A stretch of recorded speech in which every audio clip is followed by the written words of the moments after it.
Hello, everybody, and welcome to the newest indoor adventure in Ghostbusters TerraVision, Part 4 of our really real Ghostbusters in TerraVision series. Today is February 11th, 2023, and you are loved. That is a very important thing that we like to remind each and every single one of our viewers and listeners at the beginning of each and every single one of these games.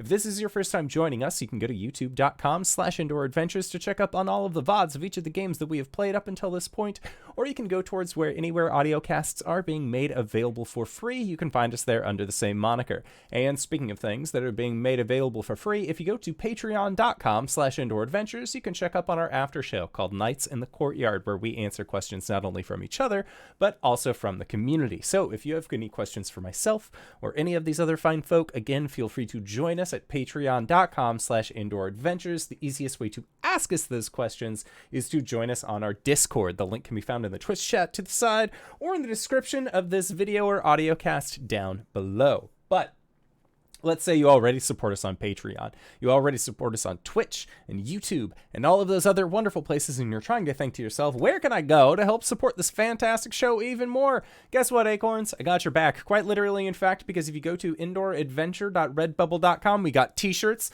like this one that I am wearing right now. We got posters, we got mugs, we got crop tops, throw pillows, shower curtains, aprons, clocks, and it's never within arm's reach anymore. I don't know where it is, but we also have face masks designed with the symbol of Tiamat upon them, made by our very own Cyberwolf1201. So if you are looking, and a thing I forgot, all the proceeds from our merch currently goes to help support Doctors Without Borders. So with everything that's been going on the last couple weeks, if you want to support a good cause or possibly help support the show, you can again go to indooradventure.redbubble.com. That is indooradventure, no S at the end, .redbubble.com. But that is it for my opening spiel. So hey, Ted, who you playing today?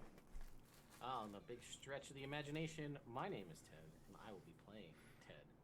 And we both use he, him pronouns. All right, hey everybody, it's me, SirHeckalot.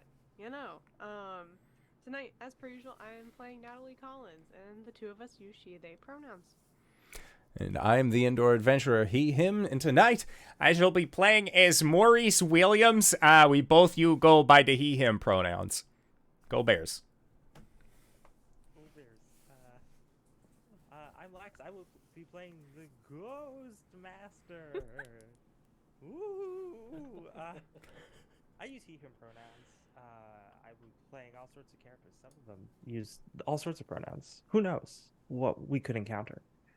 I fixed the audio issue. Oh, there was an audio issue? Yeah, apparently everyone but me was quiet, and that's because I changed the desktop audio on Monday when I was doing a Gundam building stream. I fixed it. It's fine. It's a slider. Wow. Excellent. Thanks for watching, everybody. Guess what we're doing today? Tonight, this evening, we are playing the Really Real Ghostbusters campaign. Welcome to it. It's a horror comedy actual play of the West End Games 1986 Ghostbusters RPG. In this game, we attempt to recreate the vibe of a spooky Halloween Sounds cassette tape just as much as possible. So if that's what you're into, strap in. We got you covered. Also, just a reminder, and some of the people in chat. Also, hey, chat, thanks for being here. We appreciate you.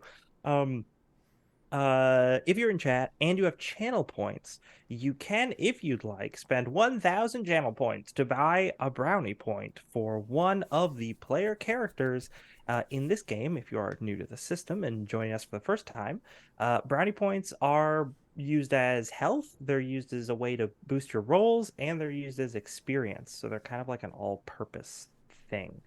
And players can always use more of them.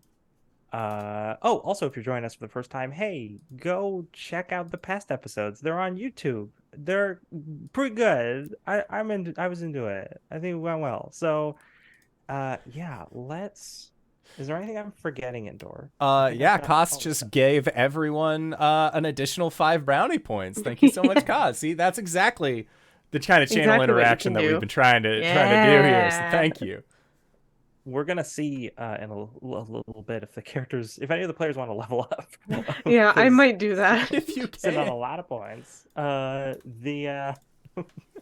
So yeah, thank you for that. And let's. We need to do a recap. It has been a few weeks since we last played. Last time on the last episode of the Really Real Ghostbusters, our team went to the New York Museum of Natural History. They busted some ghosts in there, including a mummy, and found an evil archaeologist who was probably an arcane spellcaster of some kind. They encountered other magic. There were skeleton dinosaurs. One of them we named Kiwi. Kiwi. If there was a comment somewhere, and I'm forgetting where it was. I think it was on Twitter. If enough fans petition, we could bring Kiwi back, but as like a little like pint-sized dinosaur. And I'm like, oh, like Sarah from The Land Before Time, but like a skeleton, and they could just hang around with the group. That would be great. So you know what? I mean, viewers, We don't have it's on you. our Slimer, right? Our animal companion.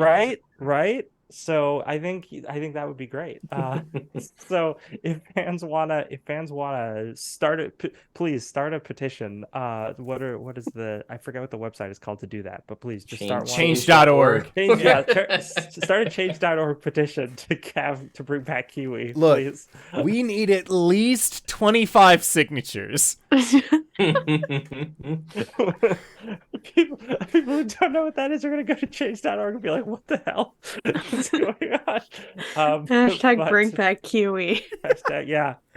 But anyway, so the party went through this museum. They dealt with a lot of exhibits had been brought to life, and they were able to put a stop to the evil archaeologist who had sort of orchestrated this whole situation.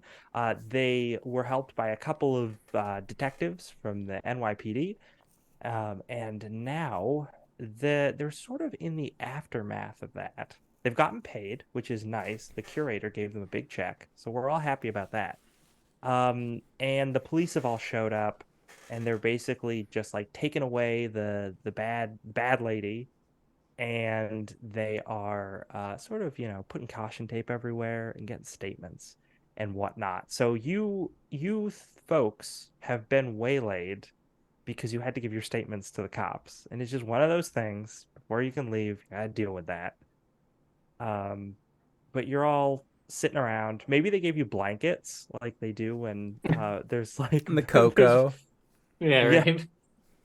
There's been some sort of like the paramedics or something have given you all The blankets. shock blankets. Yeah, the shock blankets. You're sitting in the lobby. Both of the giant dinosaur skeletons in the lobby have like fallen over because they were attacking each other earlier. The whole room's like partly destroyed. Oh, this museum is closed for renovations for a hot second. Oh Yeah. What do y'all do? I think Maurice would he'd say that, like, we have the Winnebago, we got paid, we still need to open the arcade for the day. We probably, like, unless there's anything else that needs to be borrowed here, looks at Mallory. I think we're good. I'm gonna say that Mallory is finishing up giving her statement, which is why she's not with the three of you. You're all sitting with your trauma blankets off to the side, waiting for her to finish up before you can leave. Let's say that's what's happening. So. Is she trying? Because she has the handy cam, right? So is Mallory like trying to show the news camera, like the side panel camera, like, no, there are ghosts on here. Oh gosh. And like MIB show up and they're like, you need to come with us. You can't have that on TV. Well, here's the thing. It's 1986. So if you have if we look at the item card, the camcorders are straight to VHS, and they have the VHS. Oh, yeah. thing. Oh, yeah. They don't have a side panel thing you can look through because LED technology is not that advanced yet. Yeah. I think you can play back through the viewfinder, like that you look through, right? Maybe, but because it can spit out a VHS tape, she can just be like, "Oh, do you have a? Is there like, let's go to a VCR, and I can just show you the thing." Yeah. I think Which, Mallory's just like really caught up in like broadcasting that there were ghosts. Mhm. So she's off doing that. But you're all waiting. You know, it's really weird that she's so focused on telling the news about these ghosts. It's like everybody forgot about the 100-foot marshmallow man from like a couple of years ago or a year ago at this point. I'm not gonna lie. I honestly thought that was, I had stayed up a little too late. Uh, you take some allergy medicine when you need to sleep sometimes, and every once in a while you see the Hat Man. You have to tell yourself Hat Man's not real, and Marshmallow, well, who knows? Maybe they're related. Wait, Yeah, you've seen just the Hat Man? Hold on. Why are we just learning about this now? Because And then I'm like, just like look around for like a notebook, like take something from like one of the cops and be like, hang on, Hat Man, like making notes, like we got more to look up. Got some research to do. Hold on. like I feel like Maurice is like walking in the direction and just like, oh yeah, he only shows up to people who have taken like enough allergy medicine to put down a rhino.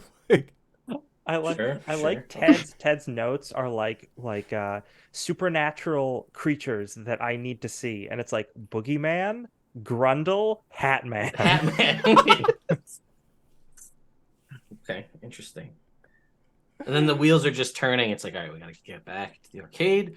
Got to start cross-referencing. Is the Hat Man a local thing? Is there lore of the Hat Man from other different civilizations? There's a lot to Is be the done Hat Man a here. cryptid or a ghost? Right. What kind are we talking? Ah. Free? Are we talking repeater? Are we talking freeform? Did it have? Okay, hat. Yes, obviously. Arms and legs. Did it have arms? These are all Uh, important things. This will help us define it. I think so. I think it was like wearing. I mean, the hat was pretty big. Sure, sure. Hat's pretty big. Okay, good. This is important stuff. So I was like, class 3, maybe class 4. This is important stuff. Um, We have to While you're characterize doing the that. Hat Man. While you're Listen, doing I that. this is I've I love this is I important like to stuff. think that he's like making a police sketch of Yeah, whatever yes. Maurice is saying. It's just like a big hat with like wisps, like the Yeah. traditional like Halloween ghost, but with like a big ass hat on top of it. That's what we're talking about. And you look like this. Please, fans in chat, start a change.org petition to make me include the Hat Man in the plot. But while you're doing that, Yeah, sorry. the Mallory finishes up, runs up to everybody. It's like, you guys, I'm so sorry. I just remembered I've left the stove on. I need to get home. Oh, I mean, yeah, that's a big problem. Are you gonna be back soon? Oh gosh, it could be a while. It's, you know how stoves are. Whew. Yeah. Maurice is like, he totally gets it. Like, there's just one of those, like, no, like, it could result in tragedy if you don't check that. Somebody Yep. starts smoking next door, could light the whole place up. It's true. Gas. It's bad for you. We don't know that yet, but we'll find out in the future. So then she's like, yeah, gosh, wow, it's really bad. I gotta go deal with that. That's definitely what I'm dealing with. Okay, bye. And then she just pieces out, lighting up a cigarette, piecing out of there. Seems suspicious, but what can you do? Maybe she just doesn't want to work. Now that you've gotten paid, does she really have an incentive to stick around?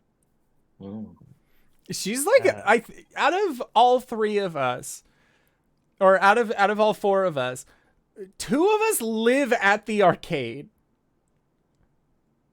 Natalie has, I'm sure, like a stable environment, but Mallory's just is like walking in between doors, just like, hey, what's up? We busted a ghost. All right, bye. Like, Bye.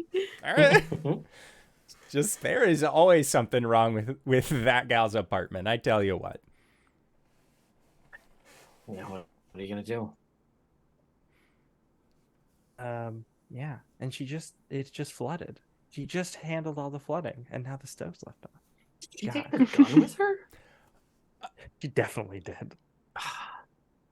There's no way she That'll didn't never. take that gun with There's her. no way that'll end poorly. Yeah. Somewhere a Oh, detective God. named Chekhov. It's just like, this will be relevant in the third act. Ah. Yeah, I need to add gun to the equipment cards.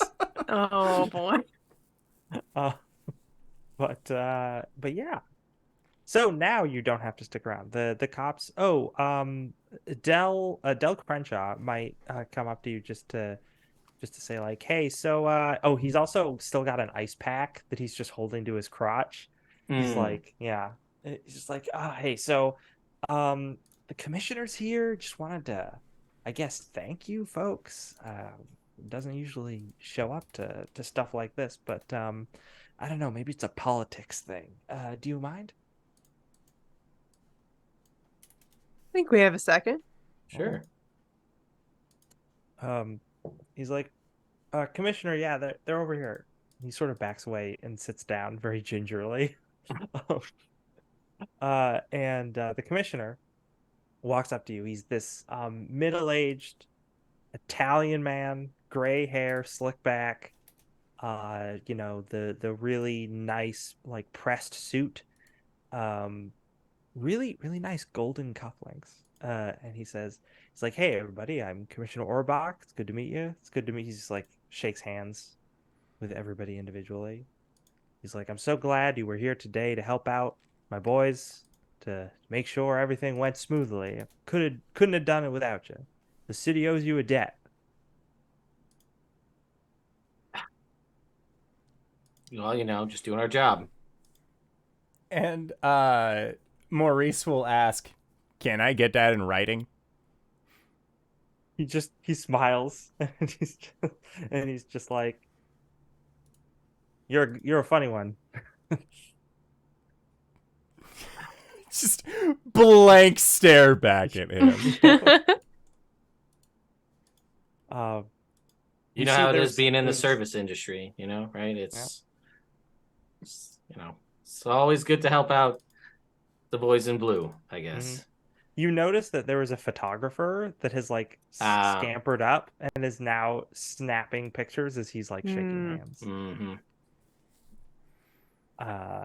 And you start to realize, that's why this is happening.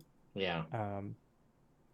But he's like, yeah, so I think we've pretty much got everything locked down here, so you folks can go on back to your HQ whenever you want. I don't want to hold you here, but anything you ever need from the NYPD, just let us know. Great. You may come to regret that when our friend comes back. Thank you. Bye. Okay. Yeah. Like, see, in my head, I'm like, I don't know how I feel about this guy. Mm-hmm. But he also is trying to put on a show, so I feel like I'm just like, whatever. I'm good to leave. Like, think about checking him with the PKE meter? I don't. But as he turns around and like you see like, that his character is drawn like walking away, you're just standing where he was with the PKE out, like got it this time. Next time.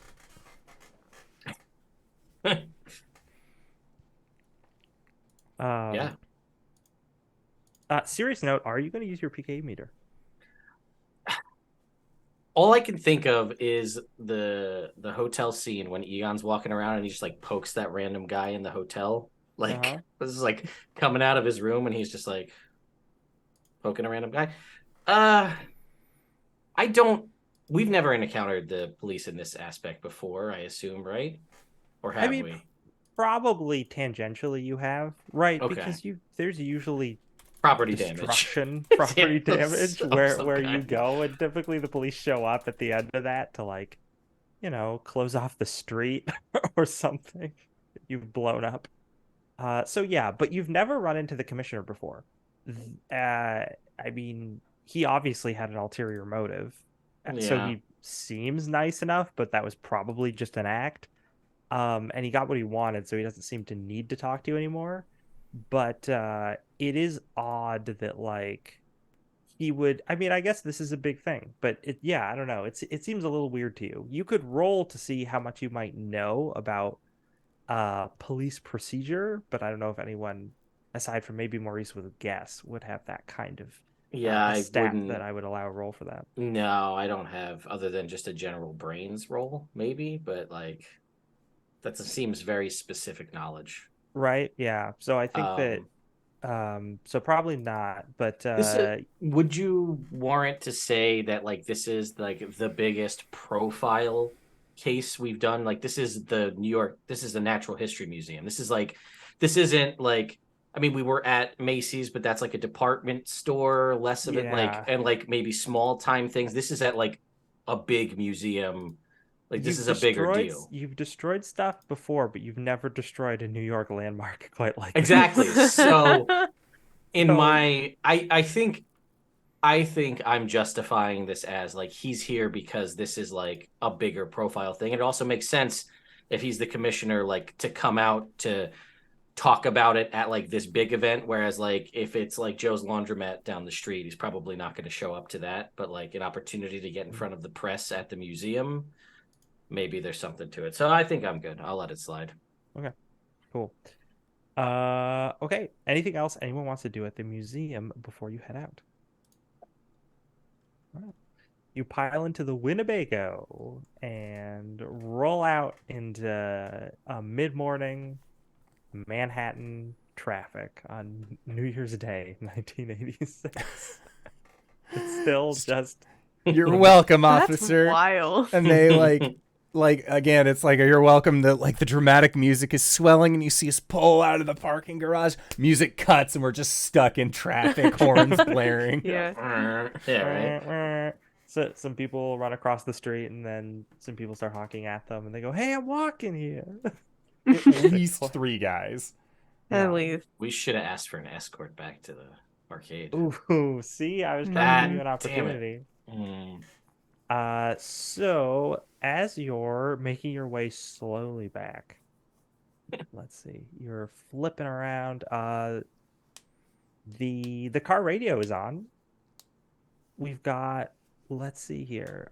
There's the first thing you hear on the radio is an ad for the this brand new thing that MTV is doing called Spring Break, and they're doing a giveaway contest. The woman's like, "There's gonna be this is gonna be great. We're having Starship and Mr. Mister. You can win tickets to come to Miami, Florida, and party it up with the MTV crew."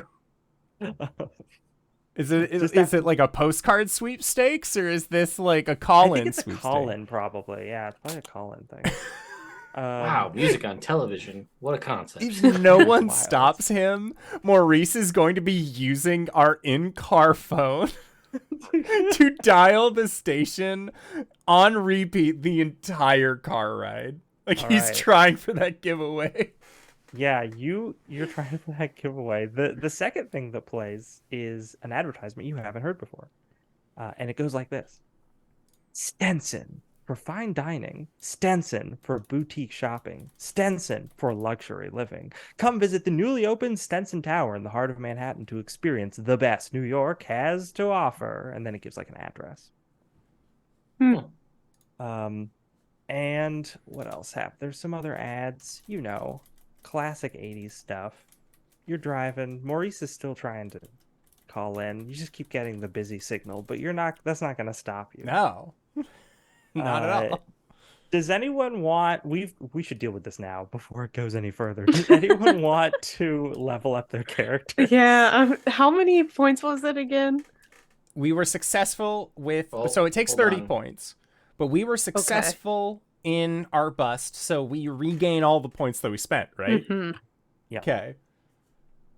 So And this points that you did any points lost. yeah. Not just, Any points lost. Mhm. So that puts me at 40 brownie points in total. So I would like another 5 just came through. Did you see those? Oh yeah. Another 5? Just a little bit ago. Yeah. Just the ones from cost. Yeah, with the ones from cost that just came through included.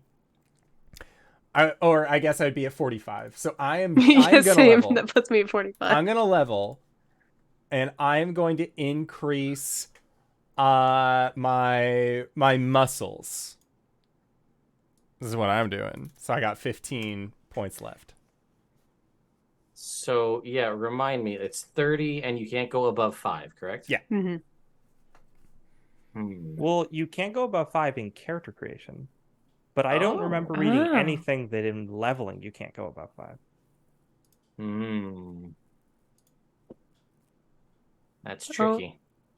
I'm gonna go ahead and max out my moves.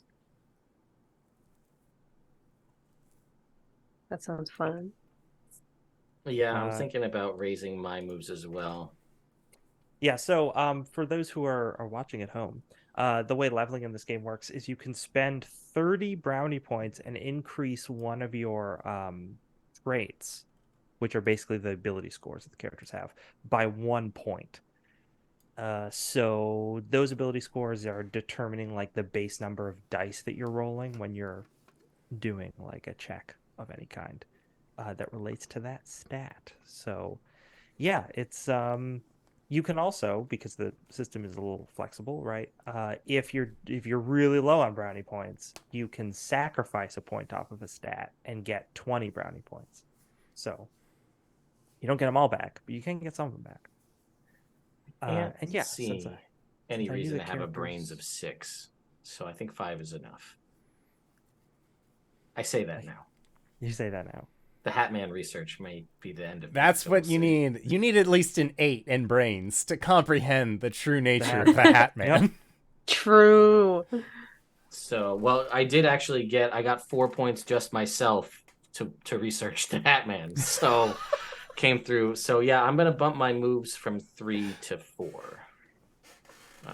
Because there were some real bad Ghostbusting shots in the last time we played. So, I need to hone that in a little bit.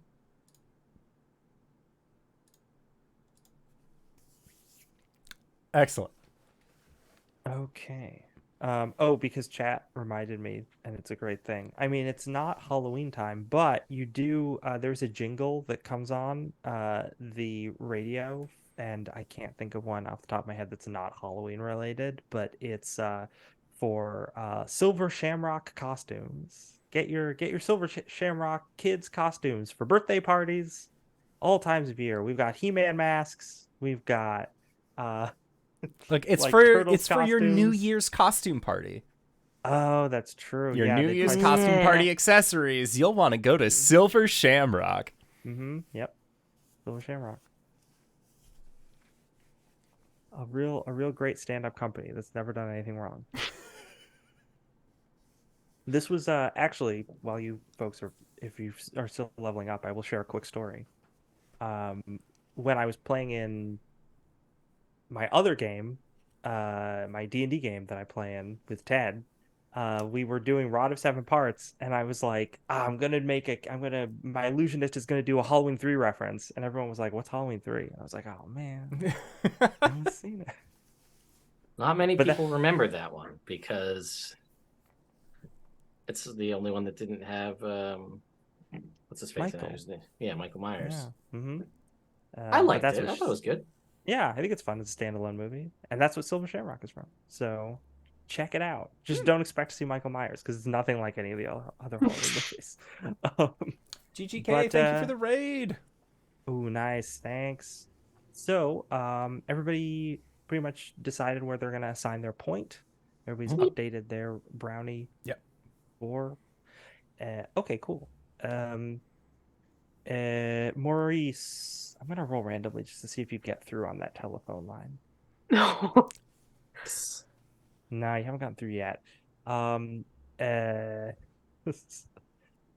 Suddenly,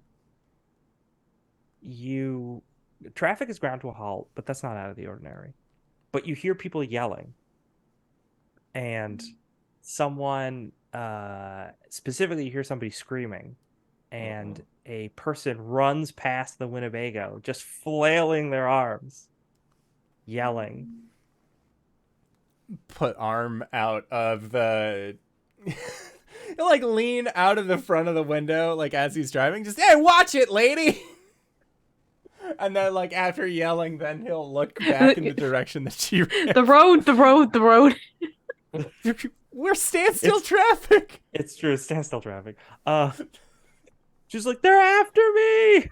And she runs, and there's more people that are coming. It looks like they're heading up from a subway stop. And some of them have run into traffic, which is what's caused the current traffic jam. And they're yelling. Doesn't sound good. These people are in distress. They're fleeing the subway. All right. What do we have in our car? Do we have a megaphone? Was that a thing we took? I think we have the megaphone. Let's check. We have traps. We got books. I don't think we took the megaphone. I mean, if you just like shoot the proton pack into the air, that's good enough to like get Everyone people's attention. listen up. Yeah, I just yeah, exactly. That no way that'll cause more chaos. And we can't hear what they're running from. We just hear like general chaos. Yeah. You just know they're running up. If you look around, you can see they're running up from the a subway. subway staircase. Maurice will put on the turn signal and say, "All right, if you two want to go investigate, I'll find parking."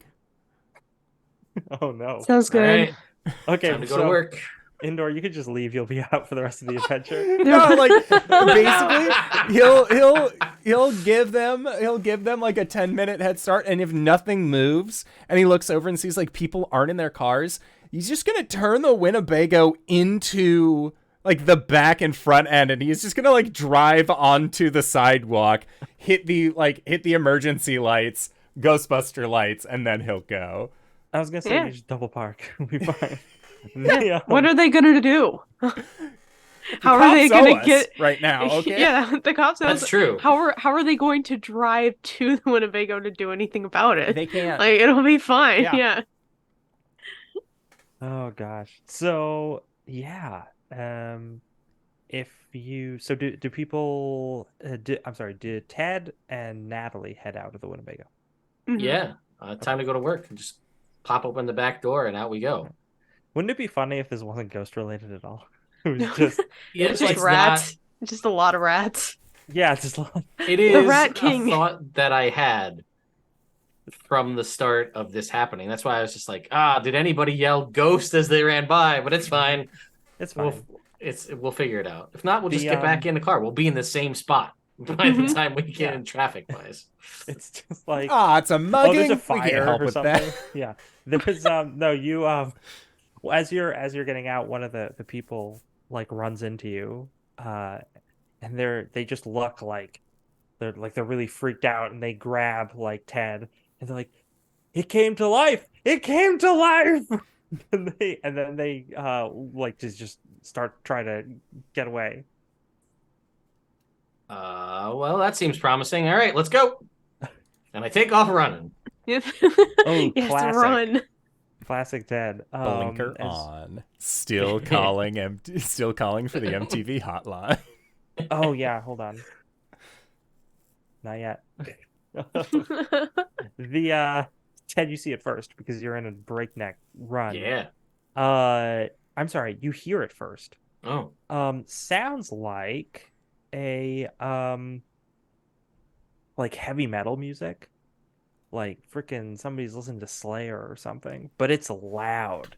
It's coming from the staircase, and it seems to be getting louder as you're getting like nearer to the staircase.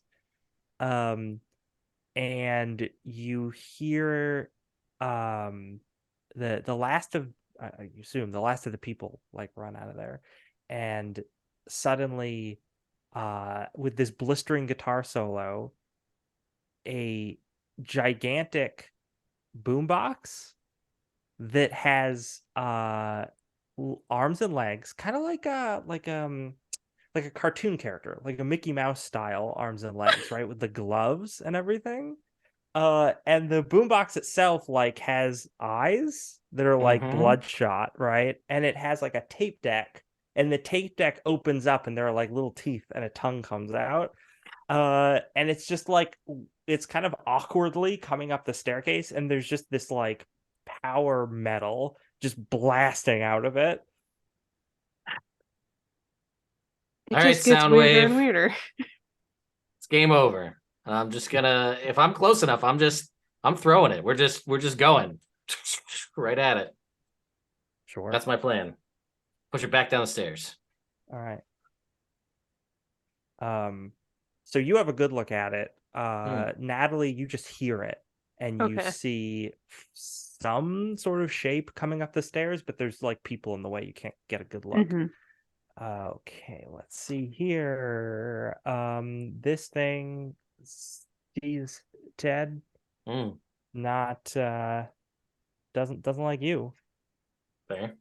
What has it got here? 4 dice? Okay. So you're gonna blast. Yeah. It's going to send a sonic wave towards you. Not like something that would knock you off your feet, but it's like it like points over towards like a phone booth that's near you, and it just there's like this blistering guitar solo, and the phone booth starts to vibrate violently and break apart as if it's about to explode. Great. That's fun. Okay. Well, I got no ghost on my ghost die, I'm sorry to say, but you can go ahead and roll your blast. That's right. Yeah. So I am going to spend a singular brownie point. Here we go. Moves roll. Let's go. Hey, 14. Yeah. No ghost die? You're at a normal range. So Nice. a 10 would be a reasonable number to hit. You blast it, and at the same time that the beam hits that, the telephone booth explodes. And you hit the thing, and you stagger it backward, but your victory is short-lived as an explosion happens next to you, and you're thrown off your feet. Yeah. Into like the side of a car, or like onto the hood of a car, and you like dent it. Of course, that's what happens. Yeah. So you got to lose 3 brownie points. Oof. All right. And Natalie, you saw an explosion. Maurice, you heard an explosion, and maybe some heavy metal music. It's the sound of the youths. We're starting another round. Natalie, at this point, you get there. See what's going on. Maurice, do you stop trying to call? Seeing if I'm going to roll again. He's heard an explosion. He's going to look in the rear view window. Does he see, like, Ted, like, on the hood of a car? As if he heard the explosion, but he can't see that there's anything inherently wrong. He'll turn on the hazards instead of the blinker, and he'll start the process of like getting up. This is what happens because I rolled 2 dice, one to see if you saw Ted, one to see if someone picked up the phone line, and they both succeeded. So you see Ted slam into this car, and then at the same time you hear click. Hey, you're our 30-second caller for the MTV Spring Break sweepstakes. What's your name there, caller? My name is Maurice Williams.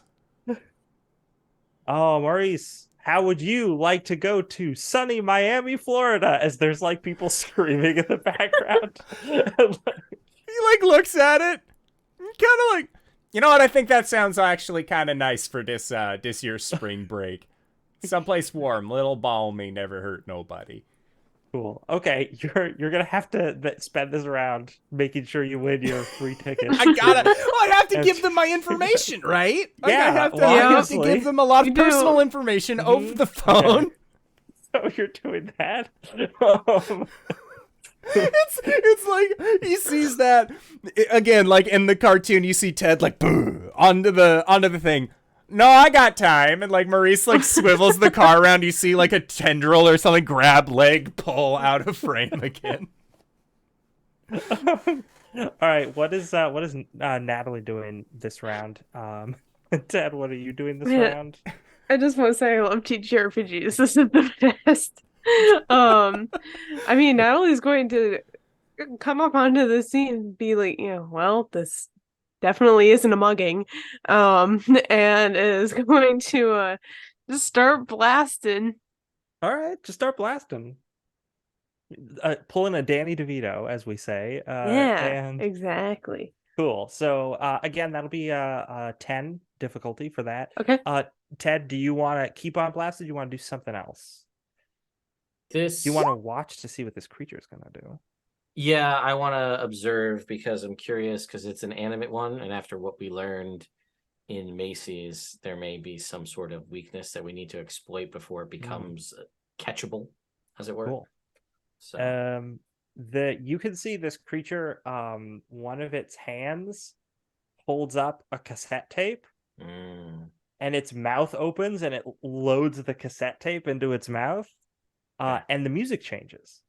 oh, what are we listening to now? A lot of like that classic piano ballad, like the 80s, the Yamaha DX7, like electric piano patch. Yeah, okay, all right. And you suddenly feel this wave of lethargy wash over you. So I'm gonna need well, actually, instead of having you roll like a save or something, I'll roll for the monster to see how well it does with that. See if it accidentally eats the tape or not. That's interesting. It's hard to stop itself from eating the tape because it's already right in there. Oh yeah, that's a good roll.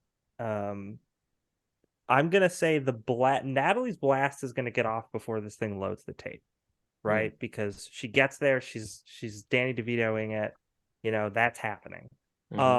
With Ted, because you're like the wind got knocked out of you, Sure. It's very unlikely that you're going to be able to act before before the tape starts playing. But what would you like to try to do? You feel wow, this is sad. It's just sad. You feel like your stats have gotten lower because it's so sad.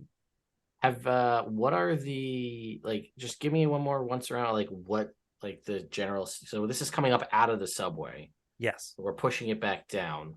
And I have hit into a car hood, and then otherwise it's just like a typical block coming up with just gridlock traffic, right? Yep. People are running around. Yeah. People are getting out of their cars, especially after that telephone booth exploded. Fair. That's very fair. And heading out of there. All the people who were in the subway are just booking it. They're mostly gone at this point.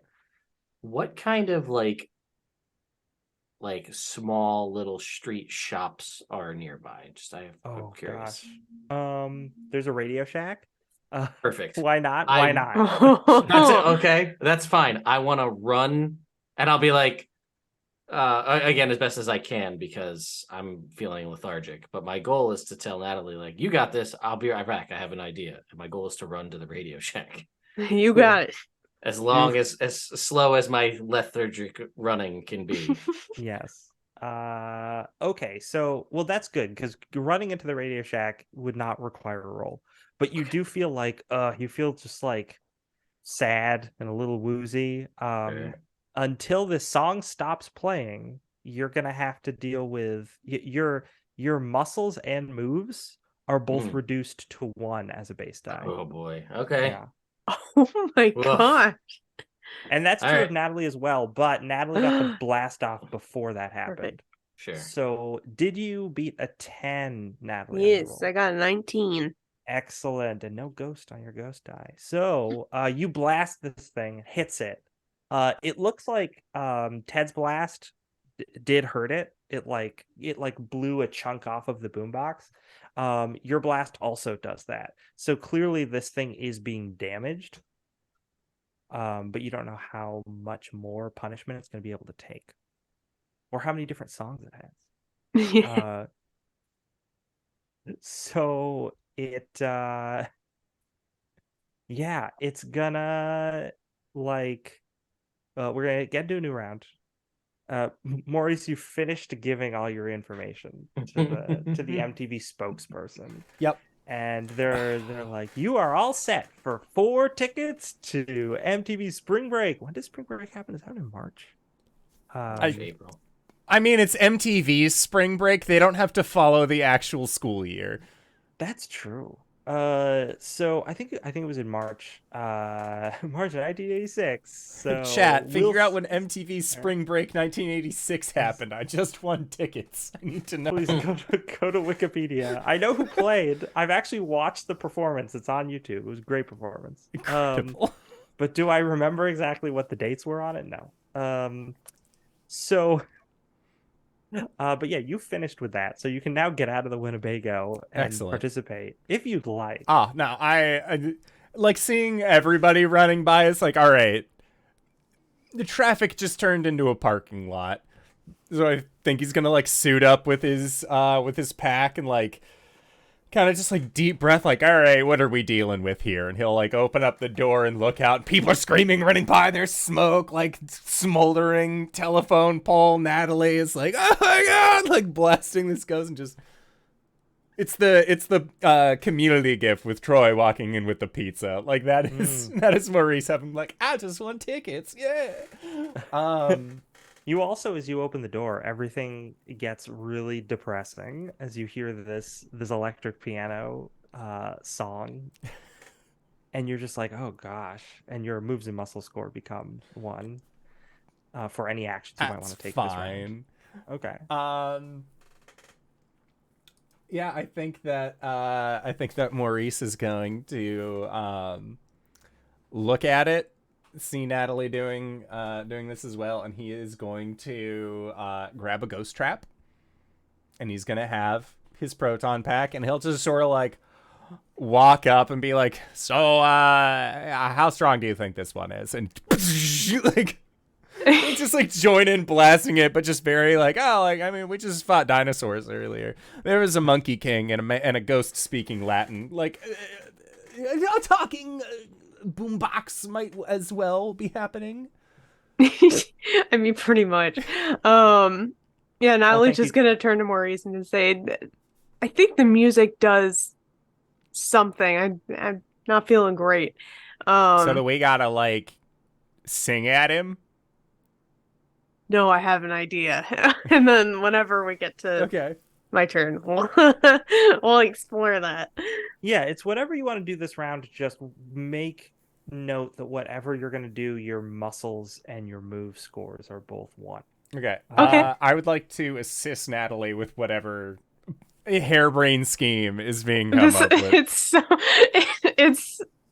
It's ridiculous. Is this our musical episode where we have to fight off the boombox creature?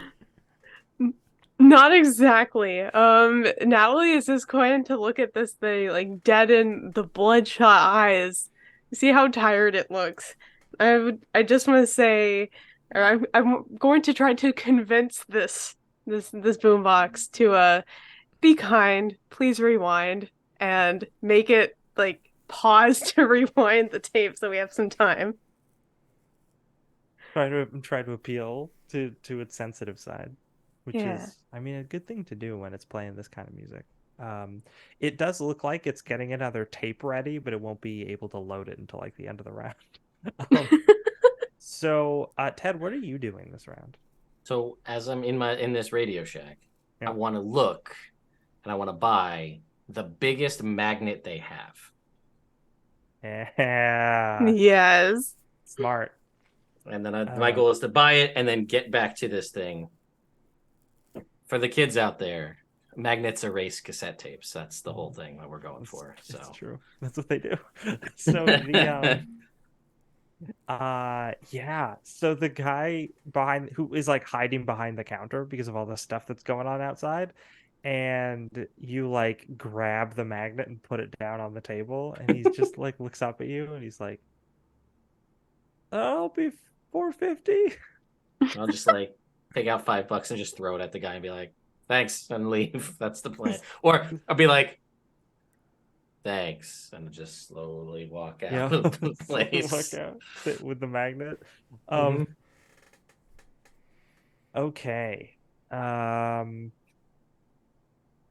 Natalie, make me a roll for trying to soothe this strange creature. All right. Can I do a convince roll?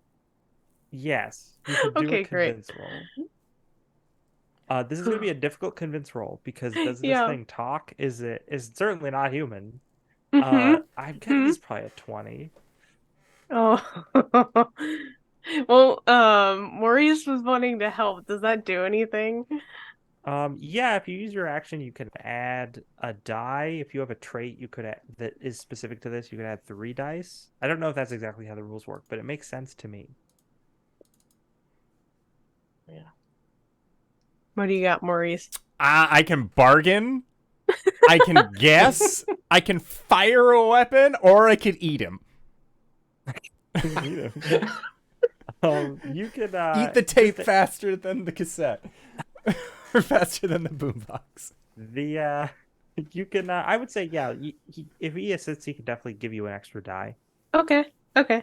We'll do that. And then, you know what? I'm gonna use 2 brownie points, so that's gonna be a total of 3 extra die. Cool. No. Oh, 16. 76 Oof. minus 16. No ghost die though. No No ghost ghost die. So, you know.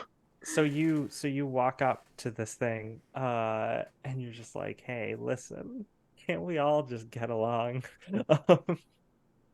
And the thing like turns down its volume for a second. Like once the hand reaches over, it turns down the volume for like a second, and then it considers it, and then it's like cassette deck mouth with his little teeth like rips open and it yells at you or like gibbers at you and just pushes you aside. Um, and it loads another tape in. And gosh, oh, we got some Cyndi Lauper playing now. Let's see how well it can roll on this. Not as well.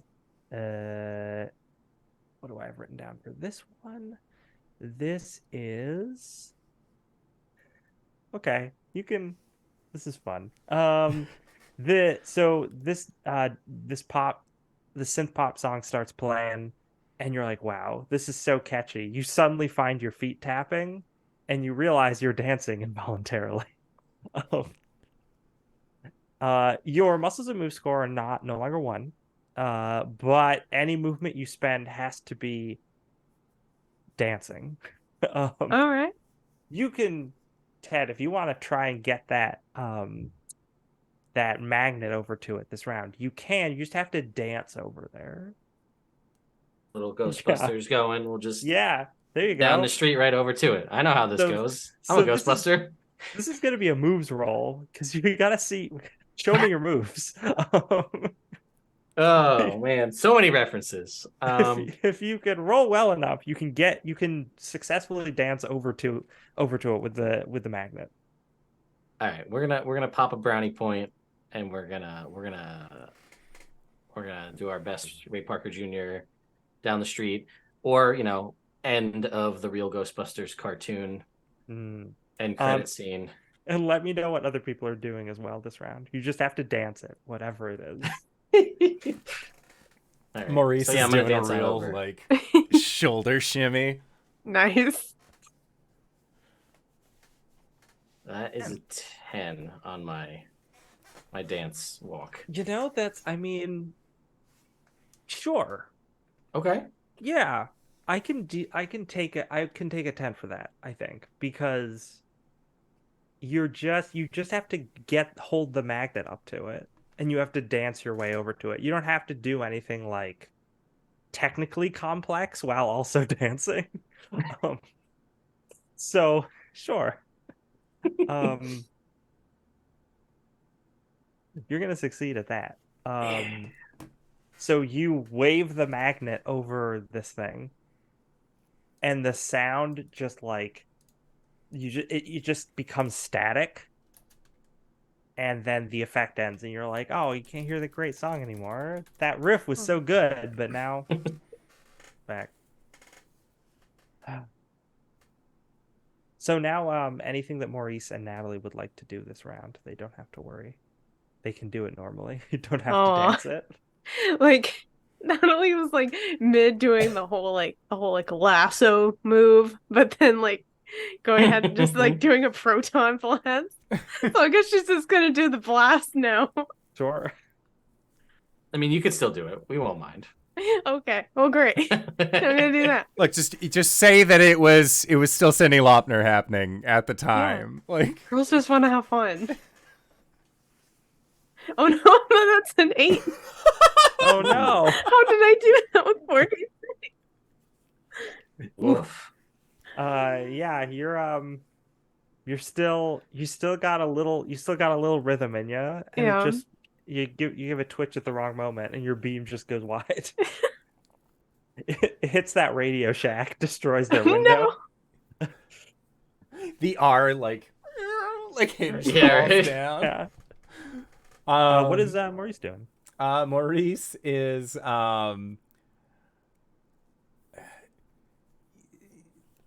is there anything else coming up from the sewer? Like, is there like a second one of these? Because like when they dealt at the Macy's, there was like a group of them, right? Like it wasn't just the boombox. So Maurice is like doing like a quick scan. Like, are there any other ghosty ghoulies that are making their way out of the sewer or the subway? So there is the subway. Some would call it a sewer. No, you nothing is coming out right now. Okay. But you can hear stuff down there. Okay. You can hear people yelling, so it sounds like there might be some more people down there, but you also hear things that are definitely not people. Excellent. He's gonna try and blast the boombox then. Or and it would suck as somebody with tinnitus doing this, like me as a player. I would never want to do this. Rush up to the boombox and basically spin the volume wheel so it blows its speakers out. Oh, that's a fun idea. Sure. Yeah. So then it's like it's just a boombox with arms and legs, but it's not hurting anybody. It's just kind of like doing its own dance. If you run up to it and try to mess with its knobs, let's do a contested roll. Okay. This will be muscles. I'm glad I increased muscles by 1 before this. Hell yeah. I am going to put 2 extra brownie point die into it, so I'm rolling 5d6. Okay. 15. Yeah, that's better than my 11. All right. You did it. You grab that volume knob and crank it all the way up, and the static you just hear like and then suddenly the speakers burst. And the creature staggers for a moment. All its purpose drained from it. Completely, it can't play its music in 2 different ways. It's just completely dazed. You have effectively brought this guy to 0 ectopresence. So, I mean, it's messed up. It might try to run away because it's not like lassoed or anything. But I think that's probably what it'll try and do in this new round. It'll probably try to hobble back down the stairs into the subway.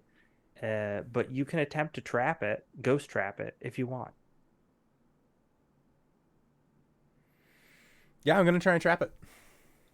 Okay. Because I got the trap. Unless like he can throw the trap to somebody else for them to use, because he already used his action for the initiative. Well, it's a order new by round. doing- Oh, okay. I have a believe- trap if I have all the Oh, same gear I yep. had when I left, which I assume I would. So I'm gonna give this dude a run roll just to see if he can get away. But he's probably not gonna succeed. He didn't succeed. There are too many people exiting the subway. Like he's getting caught in the flow stream. He's also just like a big rectangle with like little stubby legs trying to walk down a staircase. It's hard to do when you're a cartoon, you know? He's not built for that. Literally. So you can, if whoever would like, can spend their turn activating that trap. And yeah, also something I should have mentioned about this guy as you were hitting him with your blasts, it wasn't like chunks of the boombox flying off. It would be like a part of it would like blow off, and then those chunks would like dissipate in the air as they left the thing. Oh, okay. Mm-hmm. So there was clearly something. It's not like this is a possessed boombox. For one thing, it's far too large. Okay. But yeah, there's something. It's like harder spiritual matter that this thing is. But yeah, beating it up that much, it does suck into the trap, no problem. So that's one of you. Would the other two like to investigate the subway down below where they're hearing all the noises? Yeah. Sure. Okay. Yeah, I'll trap it. Cool. So Ted traps. The other two you run down. You see as you're running down, and you're still going to get an action, but you see as you're running down, there are some people. They're running around the subway, and they're just being attacked by little dudes.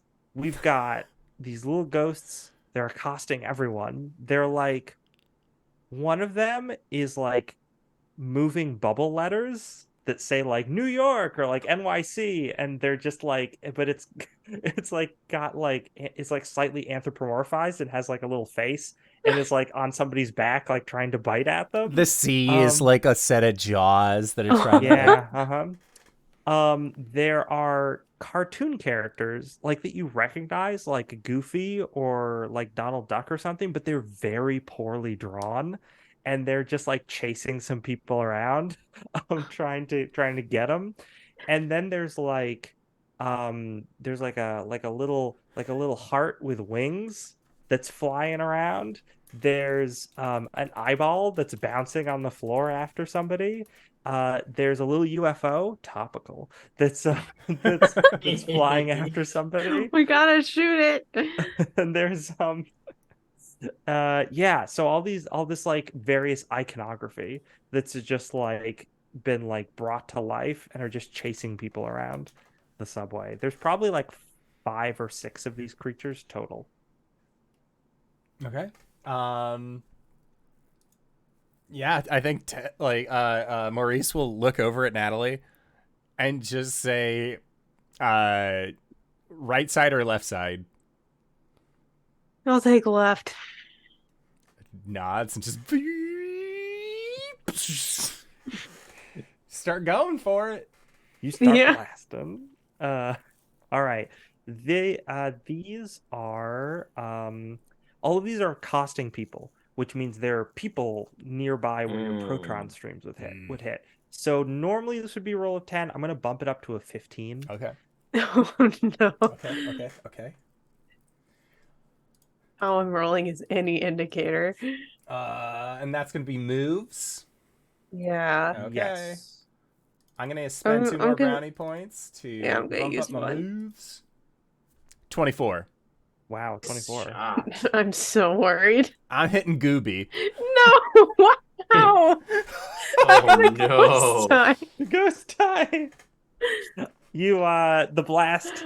Oh no. The blast goes wide. You're trying to get it, and this thing keeps like this little cartoon. Let's say it's like an eyeball with like a little mouth and maybe like a unibrow, so you can get see what its expression is. And it's like bouncing around. You keep trying to blast it, and it keeps bouncing out of the way, and then you're just not hitting it.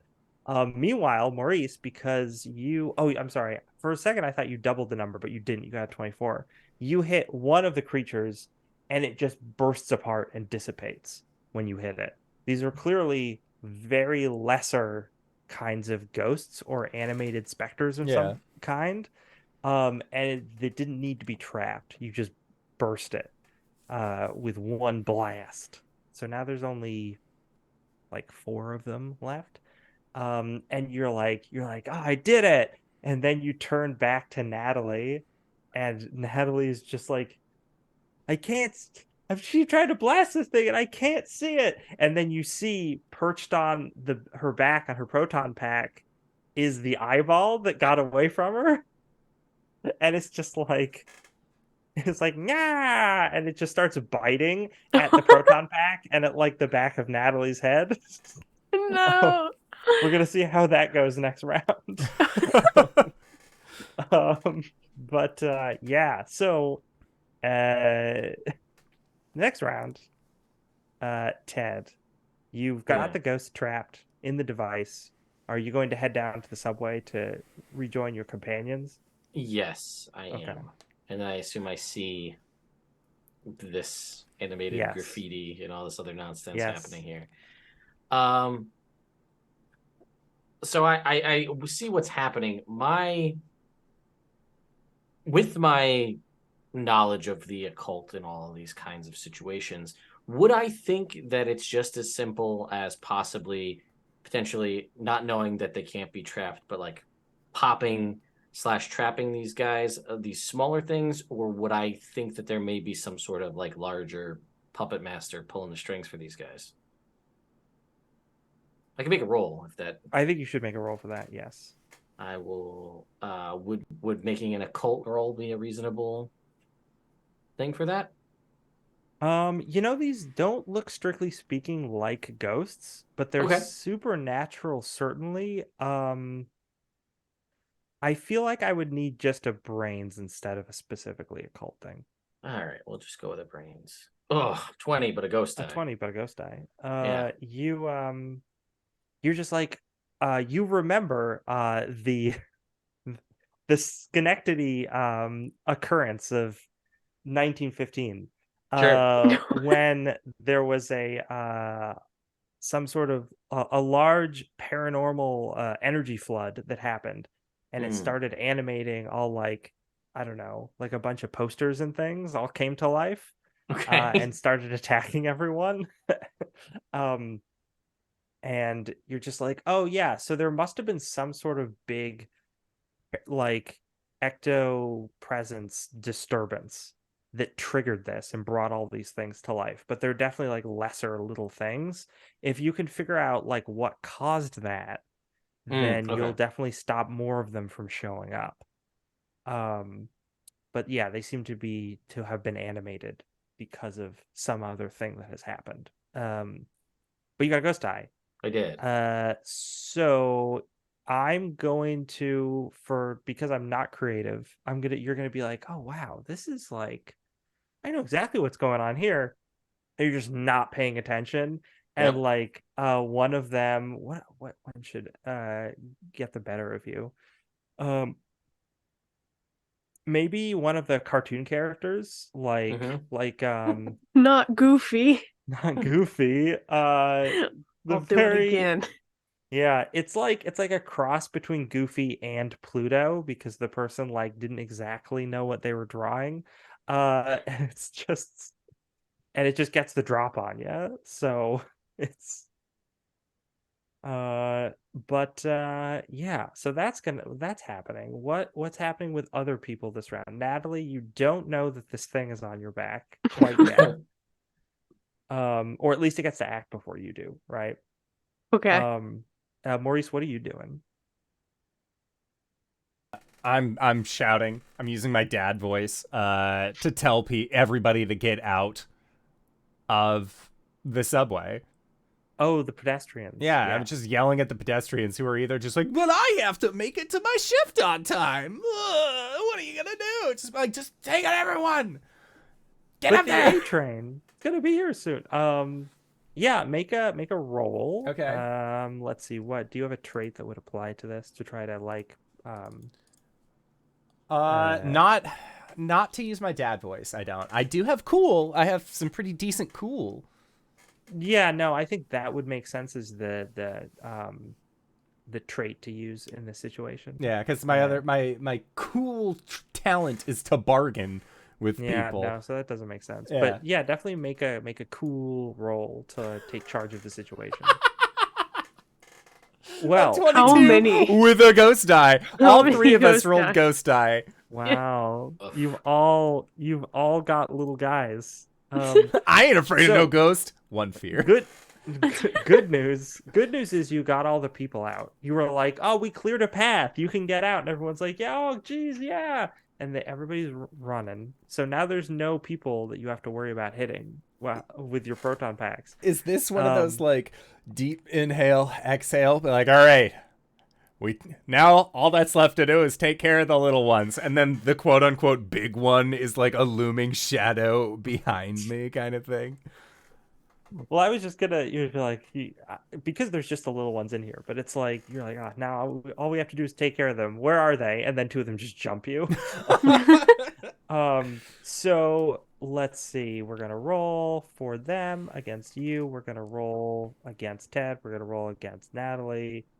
Okay, well, I didn't roll very well on any of that stuff. So you each lose 1 brownie point as these things accost you. They're nibbling at you, but they don't mess with any of your equipment. And they don't really slow you down exactly, but they are like crawling all over you. So blasting them would be pretty difficult. What would people like to do in our new round as these things continue messing with you? Can I attempt to catch mine? You certainly can. Yes, you can attempt to catch yours. Just go, what? Would that be more of a muscles thing, or would that be more of a moves thing? Like, do I need to be stronger or quicker than this thing? Oh, I think you need to be quicker than it. I think that. Okay. Because for your little eyeball guy, yeah, you just need to be Mhm. quicker. All right. We're gonna try moves again. 15. Hey, Okay. there you go. Yeah, you're able to grab it. And it's just like, nah. You're holding. Gotta keep the fingers away from the mouth. I'm just kind of Yes. like holding it from the back. What are other people doing? You're all being accosted by these things, and they're all over you. Mine are on me, Yeah. kind of thing. Maybe you've got that heart with wings that's gotten in your hair. It's just flapping around. My little singular wisp, but like Yep. it is going for it. Okay. I think what Maurice would do is that he would kick out the trap that he has, because like Ted had his own trap. So he's gonna kick out his trap, and he's gonna see if he can like basically like throw one into the open trap. These things are very weak. A trap would probably auto suck them right up. Yeah. Yeah, I'll toss out his trap and just like stand there with like his foot on the little like push button or whatever. Like as soon as these things are sucked off of him, just press the button, close it. I want you to roll for that Okay. because this thing is messing with you. Okay. So it's not as easy to get your equipment and deploy it. Okay, what skill do I need to roll? There'll probably be moves. I'm actually not looking for a particularly high number. I would do I'd be cool with like a 5 or a 10. Okay. I'm still gonna use a brownie point Sure. because my moves are not great. Sure. A 7. That's enough. Okay. You almost got a ghost on that ghost die. real close. So yeah. You throw that trap out and open it, and it opens up, and the thing that's on your head just gets sucked into it. And you can see all the other ones, unless you close the trap immediately, you can see all the other ones getting drawn towards it. Yeah, and he'll just he'll call to the team and be like, "Bring him to the trap." Just places in gently. Oh yeah, yeah. because There you you already go. got a hold of it. So you can Yeah. just throw it in. Yeah, if that's Kobe. when Maurice opens the trap, am I able to start to, I don't know how many are accosting me at the moment, but just like try and just move them over towards it in hopes that the trap does all the work for me? You had a cartoon character, I right? had So a you have Goofy, I think, yeah, yeah. you had a Goofy. So this one is, well, much smaller than a person, still has like arms and legs. So Mm. it's probably gonna like try to grab hold of something so it doesn't get sucked in. Goofo. So if you wanna grab it and fling it in, that would be a muscles roll. Can I just blast it? It's bigger. It's on me, but I don't know. Like I Oh don't yeah, it would know. be grabbing onto you, right? So Yeah. it's like it doesn't want to get sucked into the trap, so it just grabs onto you. It's like yuck. And it's just The legally distinct yuck yeah. is yuck. And blasting it would be pretty difficult because it's like attached to you. Yeah, that's why I wasn't sure You what we're can looking roll at. it, but it would be a harder number. This be to get the blaster like in there and get it to go off properly. So that'd be like a 15 or a 20. Mm. You could try muscles to just wrestle with Yeah, I'll give it a Ufo and shot. I'm not throw gonna it add in. anything to it, I don't think. Unless I could run towards the trap with it That's true. on You me. won't be sucked in. That's true, exactly. Yeah. You You know what? could, I'm gonna try that. That's a cartoon thing. I'm gonna run at the yeah. trap with Goofy on me and just try to push him into it. Or I like have this image of it's like you jumping on a grenade because Goofy's like holding onto your chest, but you just jump onto the trap. Yeah. I would love to run at the trap with Goofy in front of me. Goofo in front of me here. Goofo. Goofy's gonna try Yeah. to stop you, but he doesn't have very much dice. All right. Doing a run. Oh, he rolled a 4. That's not a success by any metric. 16, but a ghost die because it's a ghost die Oh, night, folks. It I was is gonna say ghost you don't. die. It doesn't have to be contested. You didn't have to roll for it. Oh, all right. Well, I was then. just gonna. I just set a DC for him. Oh, okay. Well, either way, you Yeah. tell me. We've had enough ghost dice for now. Let's save that. Let's save those ghost dice for later. I Fair just enough. can't think of good stuff for them at this there point. will be more. Yeah, Yeah. that's true. Yeah. Well, actually, no. I know exactly what happens. You throw yourself down on the trap, and Gufo gets sucked into it, and the trap closes, and it's like you crush it a little bit with your body weight. Yeah, that's fair. It seems fine. Probably. It's definitely not going to burst open and release the ghosts at any time. But it is Sure, of currently course. closed, and there is still one little dude. Who is it? It's let's see. We got the eyeball, we got the heart with wings, got thrown in there. It's the bubble letters. The New York City bubble letters that had a mouth. Is trying to was far enough away from the trap that didn't get immediately sucked in, and now that the trap is done, it's gonna try to make a hasty retreat. Would anyone like to attempt to blast it? Oh yeah, Okay, always. please roll me a 14. dice. Oh, you've done it. Nice. You blast it and it pops. And the subway station is quiet. At least for a moment. Ugh.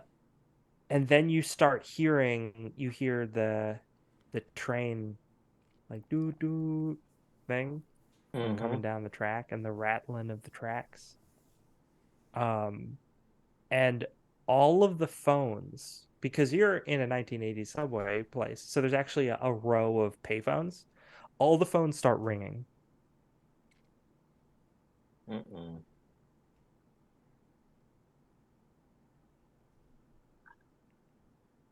Maurice is like slow look back at the others, just like Think that might be your sweepstakes? He's gonna look at Ted and just say, "Subways don't usually choo-choo." No, not typically. You know what? I'm gonna pull out a PKE meter and see what's going on with the phones. Just Sure. scan them. There's definitely signal coming from those phones, and there's Okay. more signal coming from down the train tunnel. Uh-oh. Hmm. Well, you know how we just put a boombox and a bunch of letters? Mm-hmm. Anybody ever want to fight a train? Because I feel like that's what's coming. Ghost train. Not Choo Choo Charlie. My grandmother used to spin tales of a spectral locomotive that used to go by the farm.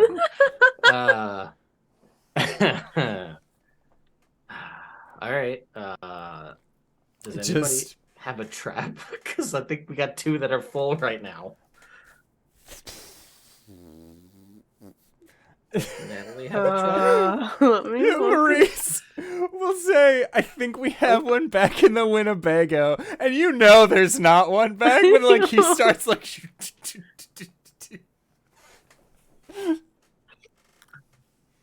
Boy. Maybe we just have to blast it. Who knows? Yep. What options do we have?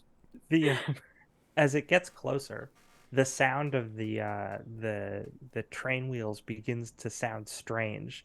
Instead of sounding like the wheels going across the metal strips, it starts sounding more like a ta-tung, ta-tung, ta-tung, like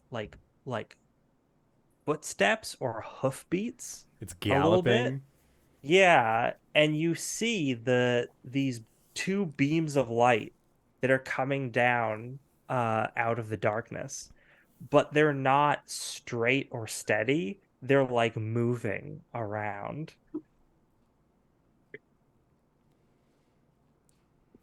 I think So- it might have legs. The phones keep ringing.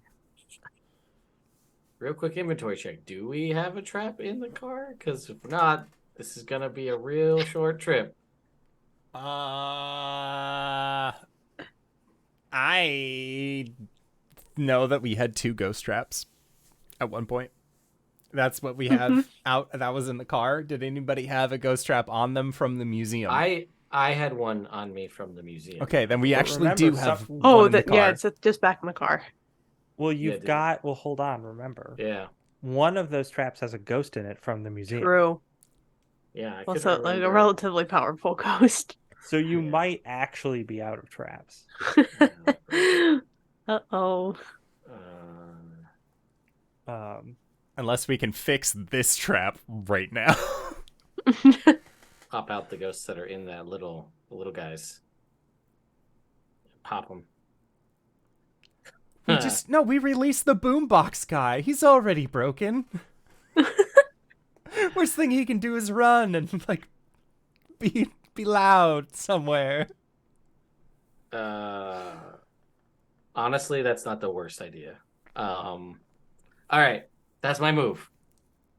Yep. I'm gonna pop out boombox guy The boombox. on like the other tracks before these other guys show up. Get out of here! Get out of here, you dumb, stupid animal!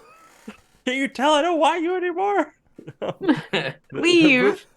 Yeah, the boombox sees this as its chance, and it skitters down on its weird it's a cartoon arms and legs down into the darkness of the subway. Oh yeah, that I forgot to say. One of the things I gotta do, because remember when we fought Tombstone Tackle? Yeah. I was like, time for named enemy, Tombstone Tackle.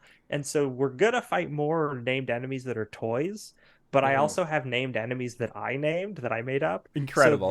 So I should announce them whenever they come onto the scene, like it's a video game, like boss battle. Yeah. So that dude's name is Feedback. Nice. But yeah, just the boombox graffiti boy who's been brought to life. Love it. But now you have a free trap. The train is closer than ever. You can hear a roaring like sound coming from down the tunnel. All right.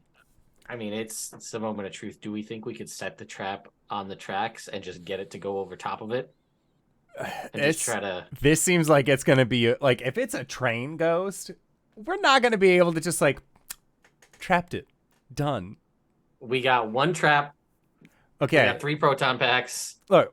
Was one trap enough even in the first place? We'll find out. I say all aboard. There you go. Mm-hmm. Do you want to like do a thing where you set the trap up and then we got a cat on stream? Do you want to do a thing where you set the No, trap don't up, shoot. trigger the trap and blast it at like the same time, right? Is it like That's my goal. Yeah. Is to try and like as much like if we could outsmart this train and just have a trap ready to just like maybe we can, with the amount of ghost dice we've rolled, something interesting should happen. Yeah. We try to simultaneously get this, but that's the goal. Okay. Yeah. Set the trap. Everyone shoot. Whoever doesn't get it. If someone doesn't get it, you adjust the trap where it needs to go. yeah? Okay. I think that's the remember, plan. you've also got the third rail, a supercharged bar of electricity. That is very true. Just saying, it's there. Yeah. Hey. So this thing finally, you throw down the trap, you get ready on the trigger. This thing finally comes into view. It's vaguely still train shaped and has windows, but this is mostly taken on the visage of some sort of feline like creature.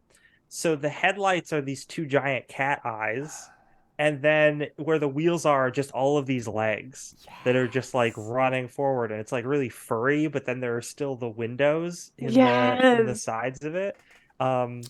Did you know that My Neighbor Totoro is an 80s movie? So I was gonna say Really? it sounds like Cat Train. Yeah. It's Cat Bus. I didn't know it was 80s. That's Yep, awesome. 88. Yes. Cat Bus / Cat Train is heading down the tracks, meowing right towards you. It's not really smart enough to realize what a trap is or that there's something there. So as soon as it's over it, I assume you open the trap and you start blasting. Yeah. Are you blasting the train? The trap? Something else? The third rail? I don't know of another good option. A telephone? Maurice will blast the third rail. Are you crossing the streams? I don't think we're there yet. Okay. I hope we're not there yet. As a group, I just don't think we're ready. Yeah. I don't think we have enough of a cohesion to be like, we're ready to sacrifice everything for this to stop this train. Not the cat bus. Nah. Yeah. I'm gonna shoot the cat train. Sure. Same. All right. All right. So, it's a roll of 10 to shoot the cat train. It is a roll of 15 to shoot the third rail. Okay. Yep, there it is. How? How does 27 on the third happening? rail. Ooh, 27 on the third rail. That's crazy. Same roll plus ghost die again. 12 on the 12 on the cat. Okay, cool. Yeah. I like this plan. But we're gonna see what happens with that ghost die. So you hit it. The beams hit. Beam hits the rail. Beam hits the train. The trap opens, and this thing just like it does the thing the cats do, where it like stands and arches its back. It like makes a U shape, right? And all of its hair stands up on end. And the spectral essence that has possessed this train is sucked down into this trap. But at the same time, there is an arc of energy that shoots off of it towards Natalie. And you are smacked with it, lose 3 brownie points, Okay. fall over, go unconscious, Oh my. and something else has befallen you that we will find out later what it means. And by we, I mean all of us, including myself. Um, but you see, so everything gets sucked into the trap, and then the trap closes underneath the train, and the train just sort of becomes a normal train. And it's still like got a little momentum, but it basically just like drifts to a stop. And the doors just open. Tell me nobody comes out of the train. What? Is there anybody in the train? Yes, there were actually several people Oh, no. in the train who were trapped in there, but now they're not trapped anymore. You depossessed the Nice. train, so these people like run out of the train and they're like, "Oh my god, thank you so much!" Um, and they all just kind of like, they kind of fall out of the train onto the station. One person just like gets down and starts kissing the concrete of the station because he's finally not moving anymore. But yeah, it's gross because there's definitely like chewed bubble gum on there and all sorts of it's the disgusting New York stuff. subway. Yeah, Mhm. it's bad. Oof. But you did it, and then you turn around and Natalie's unconscious behind you. Is that a good spot to go to break? That is a good spot to go to break. And it's 10:12, so it's a good time to go to break. Exactly. Let's go to break, So- everybody. We are going to try and be back in 5 to 10 minutes, so don't go no place unless it's to grab a food, grab a drink, grab a friend, or maybe grab some popcorn while you appreciate some words from our sponsors. But in the meantime, we'll see all of you guys shortly. I'm going to make sure that I'm pressing the right button. Ha! See y'all soon. The Really Real Ghostbusters will return after these messages. Oh, I hit the wrong button. We now return to the Really Real Ghostbusters. Ah! What a gag we all played on, Lex. Yeah. What a chest. What a jape. Well, speaking of fun jests, apparently, the cat train has zapped Natalie before we put it into a trap, maybe. We have to wait for the train to leave to get the trap. Well, that's true. So I think, I know as far as Maurice goes, he's just like, all right, gotta wait for everyone to clear out and hope this train moves. So yeah, you want to see what's up with Natalie? Yeah. Yeah. Okay. If you go over to Natalie, attempt to wake her up. It's actually not difficult. Fun real world fact. If you lose consciousness, it's usually only for a few seconds. If it's more than that, you're There's a actually in problem. serious trouble. Yeah. You have Fox, brain damage. super bad for you. Yeah. So the one part of this game that I will make realistic is that Natalie loses consciousness, but then comes back to in like a few seconds as Ted and Maurice are hovering over her, being like, "What happened?" I think Maurice is creating a space, so that way the crowd that's coming through is able to give us room. Please don't trample me. Yeah.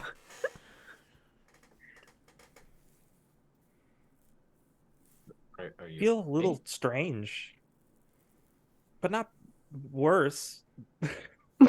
Okay. I feel a little weird. I think my shot went wide and maybe ricocheted back at me or something. I pull out the PK meter. Oh. Just a There you tester. go. There is a slight spiritual residue that is on Natalie's the Natalie character. I check Maurice. Nope. Go back to Natalie. Let's come back. Yep. Uh-oh. It's not it's not a very high reading, but there's like a little bit. Sure. I think we should get you back to the arcade. And I think I think you're okay, but I think we should run some tests. Okay. You got some sort of spiritual energy about you right now. Some kind of registering enough psychokinetic energy that the PKE meter picks it up. Hmm. I don't like I've the never sound seen of this that. before. Same. It's interesting. I got to tell you that. I'm a little curious to see what's going on, but I'm glad you're okay. Yeah, we guess we got the train. Yeah, And 4 tickets to Miami, Florida this spring break. March 24th and 25th. Awesome. That's great. Well, again, that's hopefully, if the big bosses are back in town by then. Sure. What is it like? I mean, it shouldn't take longer than a month to wrap up a movie deal. Right. Hopefully, guess. yeah, you'll have some time off by then. Yeah. The well-deserved time off. I should point out that your PKE meter, since you've got it out, Yeah. it is giving you a reading towards the train still. Okay. It's yeah. like fluctuating. It's not like a constant reading, but it's like it keeps like spiking a little bit Sure. and then going back down. Huh. You want to check the telephones as well? 'Cause Yeah, they the were phone's also- still ringing, or did they've stop? stopped ringing. I'm sorry. That was Yeah, I'm just gonna a spooky check the thing from when the phones. train was I'll coming. do. Okay. Well, I'll sweep the phones, and then I'll sweep around the train and see if there's like one area that spikes more than the other, or if it's just like still present. Now, Maurice is like writing down the number of the train, so that way, like, if anything happens, it's like, oh yeah, we were on train like 1305, and Yeah. yada yada. Like, you gotta know. Yeah, if you're checking the train with the PKE meter, Ted, Mhm. you see that towards the like driver's cabin at the front is where the signal seems to be emanating from. Like I said, it's sporadic. Okay. And as you're walking through the train, you see that there is or actually no, I guess you wouldn't see that. You're walking towards the cabin. There's nothing stopping you. There's nothing in your way. You get there. Everyone's just exited the train. No one wants to be on the train. The driver has left. They were out of here a while ago. But you see in the driver compartment, there is a electrical panel that like the door to it is ajar, and there's just like some sparks coming out of it. I'm gonna take the wand of my proton pack and just like open the door. Yeah, there's some smoke, some sizzle that's coming from in there, and there is like a power transformer, like a device that has been that looks like it was wired in there that is just sending off all of these sparks, and like those of us who have seen 80s movies are probably familiar with the effect of rotoscoped lightning. Yeah. There's like rotoscoped lightning coming off of this thing. But and you can see that whenever if you hold your PKE meter up to it, whenever it like surges with electricity is when the PKE meter spikes. That's interesting. Huh. All right. And this like does this device look foreign? Like it's not supposed to be there? It does, Like, yes. Okay. I mean, it looks like there's supposed to be a power transformer there, but it doesn't look like this is the right model to put in. Like, it doesn't fit with the other devices in there. Yeah, well, I don't have any electrical tools, so I don't think I'm gonna be able to remove this. Ted doesn't know how you depower a train to not risk getting, like, we could go in there with a pair of pliers and cut it. Maybe the pliers are rated high enough that I don't get zapped. Maybe they're not. Cartoon logic. I could guess. You could guess. Yeah, Maurice, come here.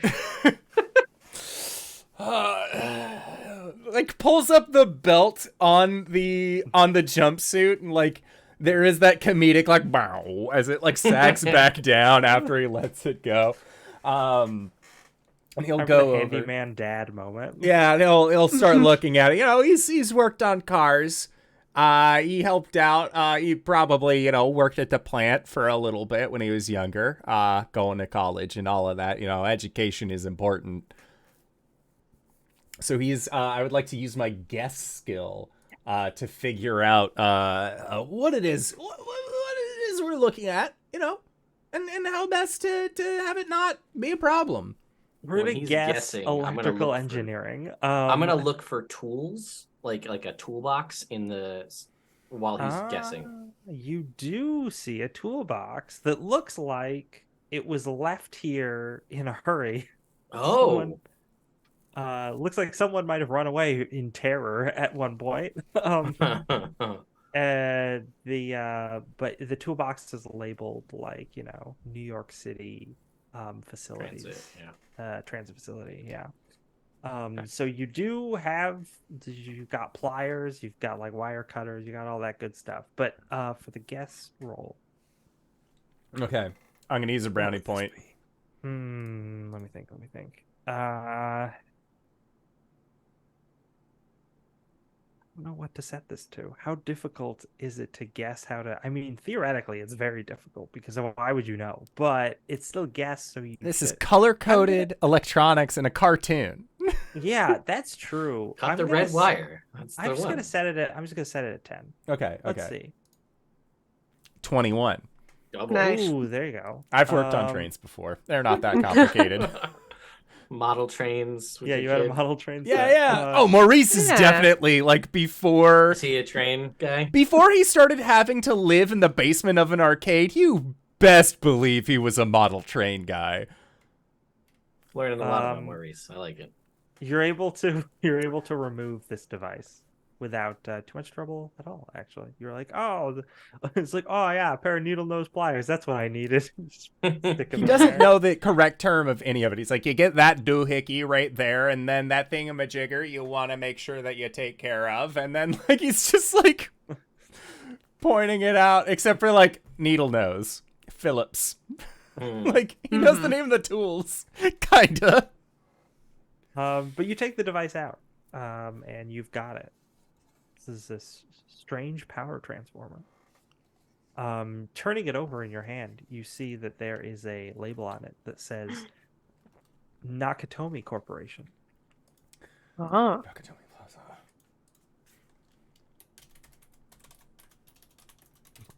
Okay, Nakatomi Corp. As well as what's going on with Natalie. We have more tools at the arcade though, so we'll have to. Yeah. So Did you find a good place to park? you could say that. And it's like a cut to the hard cut to the surface, and people are like, just move. Everyone's honking. I don't even think there's anyone in there. I like to imagine there's just like we have like a cutout or something of a person to put in the driver's seat. It's our carpool. There's a meter maid who's just like writing a ticket to just stick on the Winnebago as you come up out of the I subway. have at least 5 citations on there. It's like, is this your vehicle, sir? You need to move this, please. Oh no, we'll get that taken care of right away. Sorry, important Ghostbuster activity. Cool. Do you folks head back to the arcade? Yeah. Or do anything else before that? Arcade, we got this power source we need to figure out. Something's up with Natalie. And we're Three supposed full traps. yeah. That too. That too. Yeah, we have a lot to do at home base right now. All right. You make it back to the arcade. It's now mid-afternoon. It was just a really long drive. It took a long time to get back. You get back to the arcade. There is a letter that has been put. I assume you guys have like, maybe it's been stuffed like under the door or like Through the middle slot. yeah. Yeah, I'll take the letter. Open it. Oh, I'm sorry. There's 3 letters. 2 of them are Oh. bills. Yeah. But one of them is an official looking nice letter. Let's see here. This is It's the mayor. He remembered what I said. I need to find my thing here to check my notes. Okay. So this is a letter and it says Ghostbusters, comma, body of the letter. It is like our corporation formally requests your assistance with a missing persons case. Please meet one of our representatives in the lobby of Stenson Tower at your earliest convenience. And it has like official letterhead that says Omni Consumer Products LLC.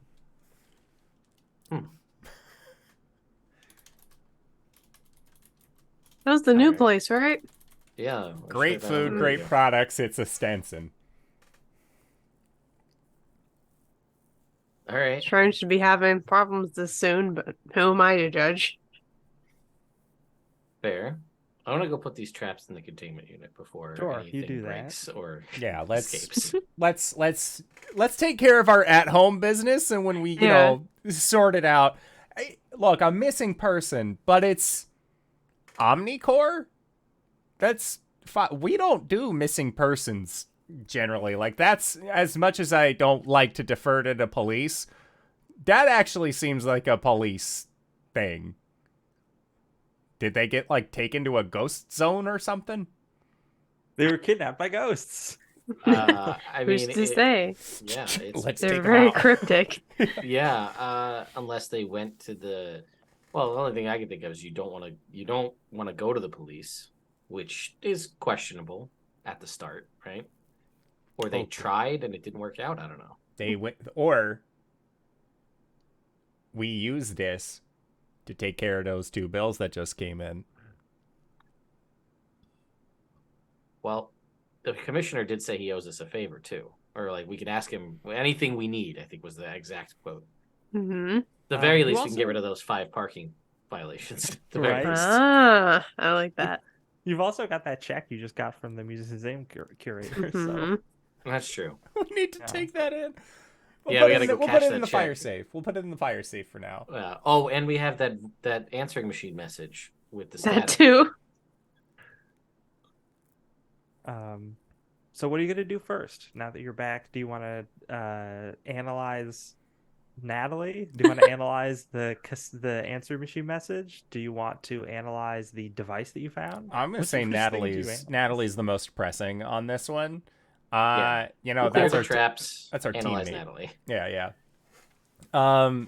Maurice is making some Nescafes for everybody if they need it.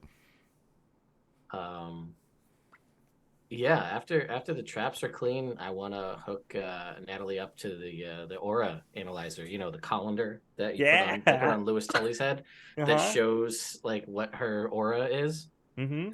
The what do they call it Very in this cool. game? I think it is called like aura visualizer. The aura video analyzer. Yeah, it's an Shows item. subject's It's in there. emotional state and essence of archetype.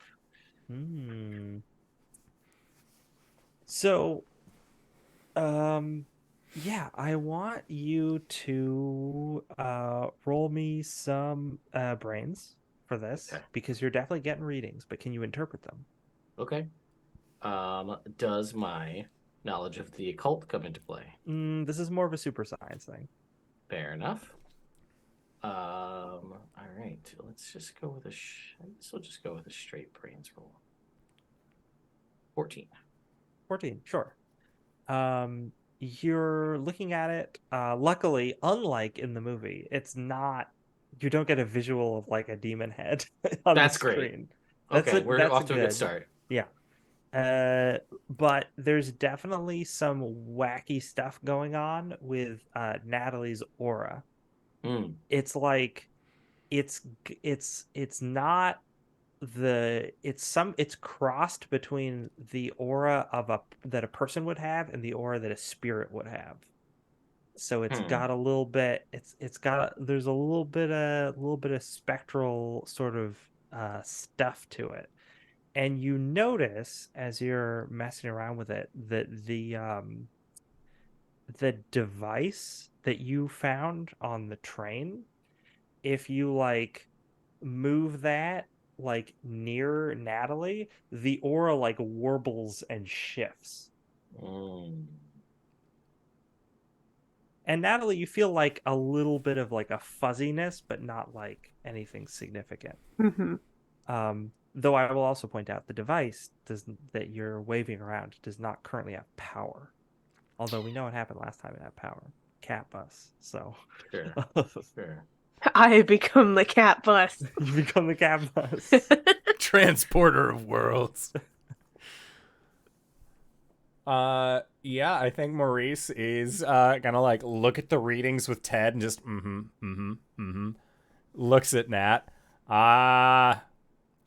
So I think he got whammied. Oh. Yeah, it's showing ghost, kinda. But not like a lot of ghost, like a little ghost. You're half ghost. Okay, then how do we fix it? Ted, I'm gonna defer to you on this one. Yeah, let's just check a couple more things beforehand. And I'm gonna say here, and I'm gonna give Maurice the infrared camera. See, now this is a photo camera or is this a video The camera? infrared It's like camera is a photo camera. Yeah. All right, so we should take some pictures. All right, And we're gonna then have to develop them just- later. Yeah, I know it's gonna take a We little can take them to while. the 1 hour, but And just for the safety's sake, I'm gonna bust out the Geiger counter and just do a sweep and make sure Oh she's my not giving God. off radiation, and neither is this device. There's no radiation. Okay, listen, that's great. Everybody's a happy fan of that. No radiation. True. Okay. So I guess my next step is gonna be like research. Like I'm gonna just start pouring over to see if there's any accounts of things like this, of because this is clearly some sort of whatever it is animated to train, but it also was able to transfer to a person. So is there a history of anything ever happening like this anywhere in any of the different guides we had? We talked about the Schenectady incident of 1919, Yeah. the Tunguska blast of 1909. There are a ton of things. There's so whatever. obviously, all whatever of we these got. events. I mean, the Tunguska blast is a real one. The Schenectady one, it could be, or Les just made it up. Either in way. canon. I made it up off the It's top in of my head. canon. Yeah, it's fine. So anyway, yeah, that's my plan. Is to just that's priority one. Is make sure, is Natalie in trouble? And how do we fix it? Okay. So Ted is going to be looking through materials to see if there's any similar things that have happened, especially with this sort of aura merging. Mhm. What is Maurice doing? What is Natalie doing? It's we work in an arcade. I Yeah. assume that we would take our broken down arcade machines, the ones that are in need of repair, into the basement where we have our other things currently set up, and there's a little like work repair shop. If there is an arcade cab that has not fully been like repaired yet. We have a power source, and we could lock it not in like a Faraday cage because we would need a lot more wire and mesh and other things like that.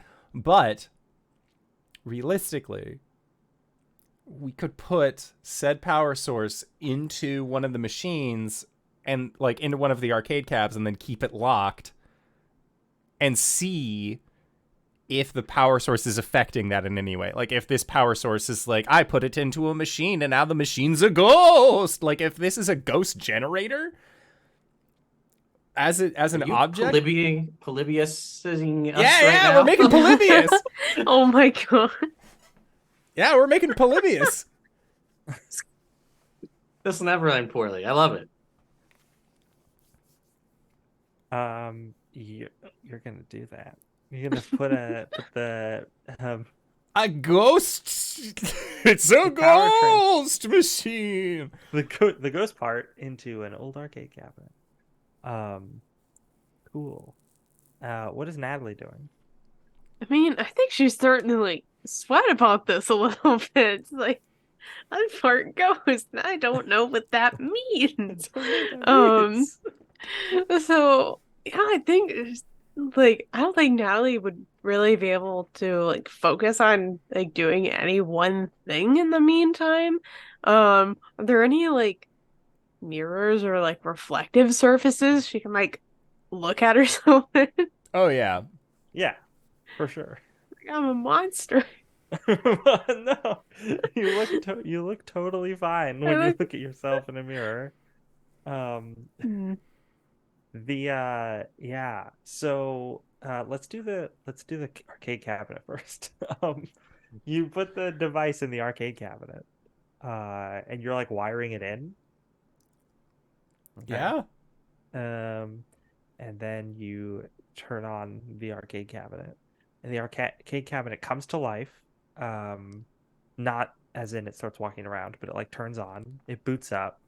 The little jingle that it has starts playing. Let's see, what's a good game? What games were out in the mid 80s? Well, you had Pong, obviously. Maybe There's a Donkey Kong arcade cabinet that we could have. Asteroids was also Asteroids a really is big good. one. Asteroids is very good. Galaga? Galaga, yeah. The I like original Galaga. Mario Brothers. Yeah, original Mario Bros. Uh, Excite Bike would be Space on. Invaders, maybe? We might have like the first Street Fighter, but that game doesn't really exist. It started with Street Nobody Fighter knows 2. that game. Yeah. Yeah. Got Kung Fu. That's what we have, you know? Mortal Kombat would be 1992. It's too old. yeah, no, I like Galaga. Yeah, Okay, yeah. Galaga's classic, yeah. Yeah, Galaga boots up on the screen. Ghosts and Goblins, I think would be. Goblins. There'd be two on the nose. So yeah, Galaga boots up. You got your little spaceship.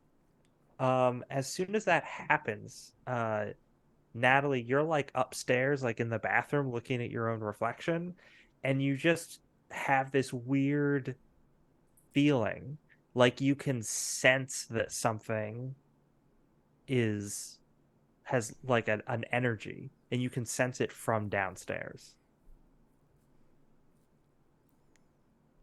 All right, I'm gonna start heading downstairs then. As you do, the sense gets stronger, and you approach the game machine. I have this vision of it's like the basement and the whole room's dark, and it's just the glow of the It's just Galaga yeah. screen. Oh, does it have the like insert name, like the three little like lines that it, like the first character is just flashing? Yes. Yeah. NAT, right? Like that's Mhm.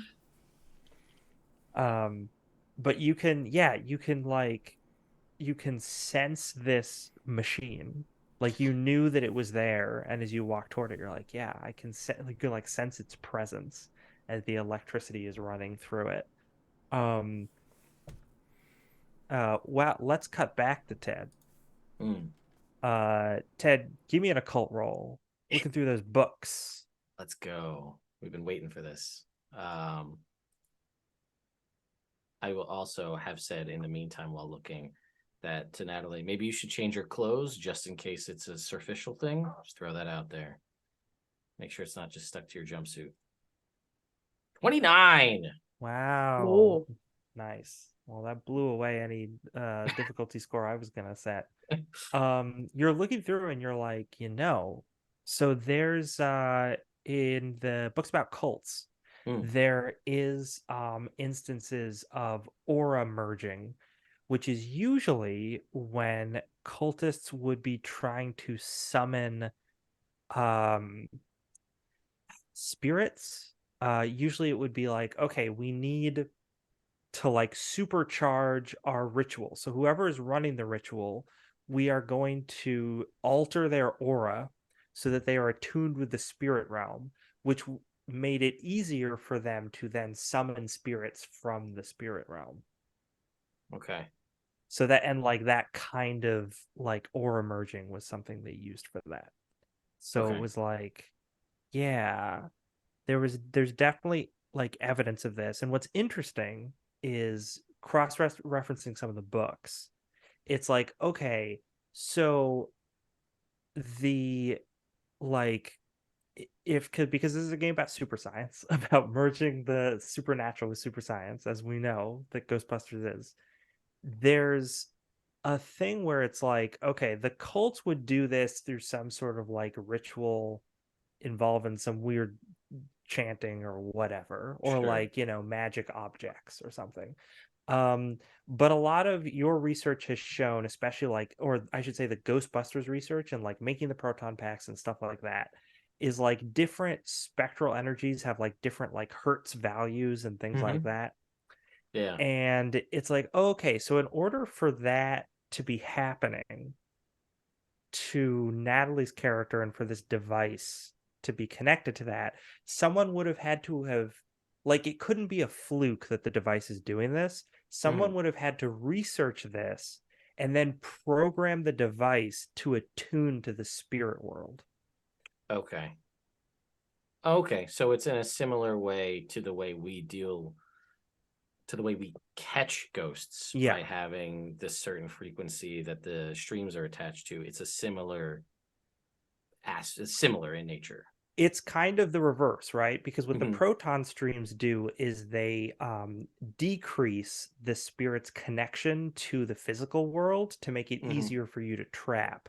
Whereas what this thing does is it actually amplifies the connection that spirits have to the physical world, or it like makes that barrier thinner. Okay, that makes sense.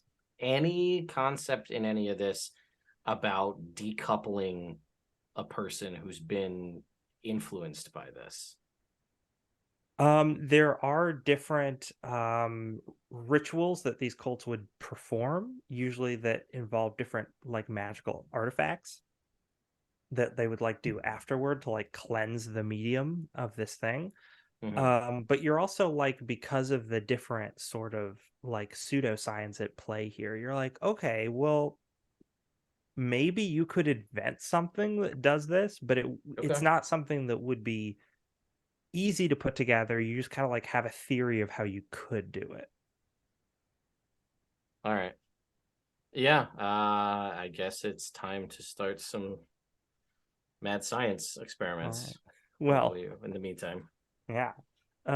So you're like, oh wow, that's interesting. The barrier between worlds getting thinner because of this device that this device makes the barrier between worlds thinner. Cut to the basement. I put it in an arcade. It's Maurice fine. is like, I put it in an arcade cabinet.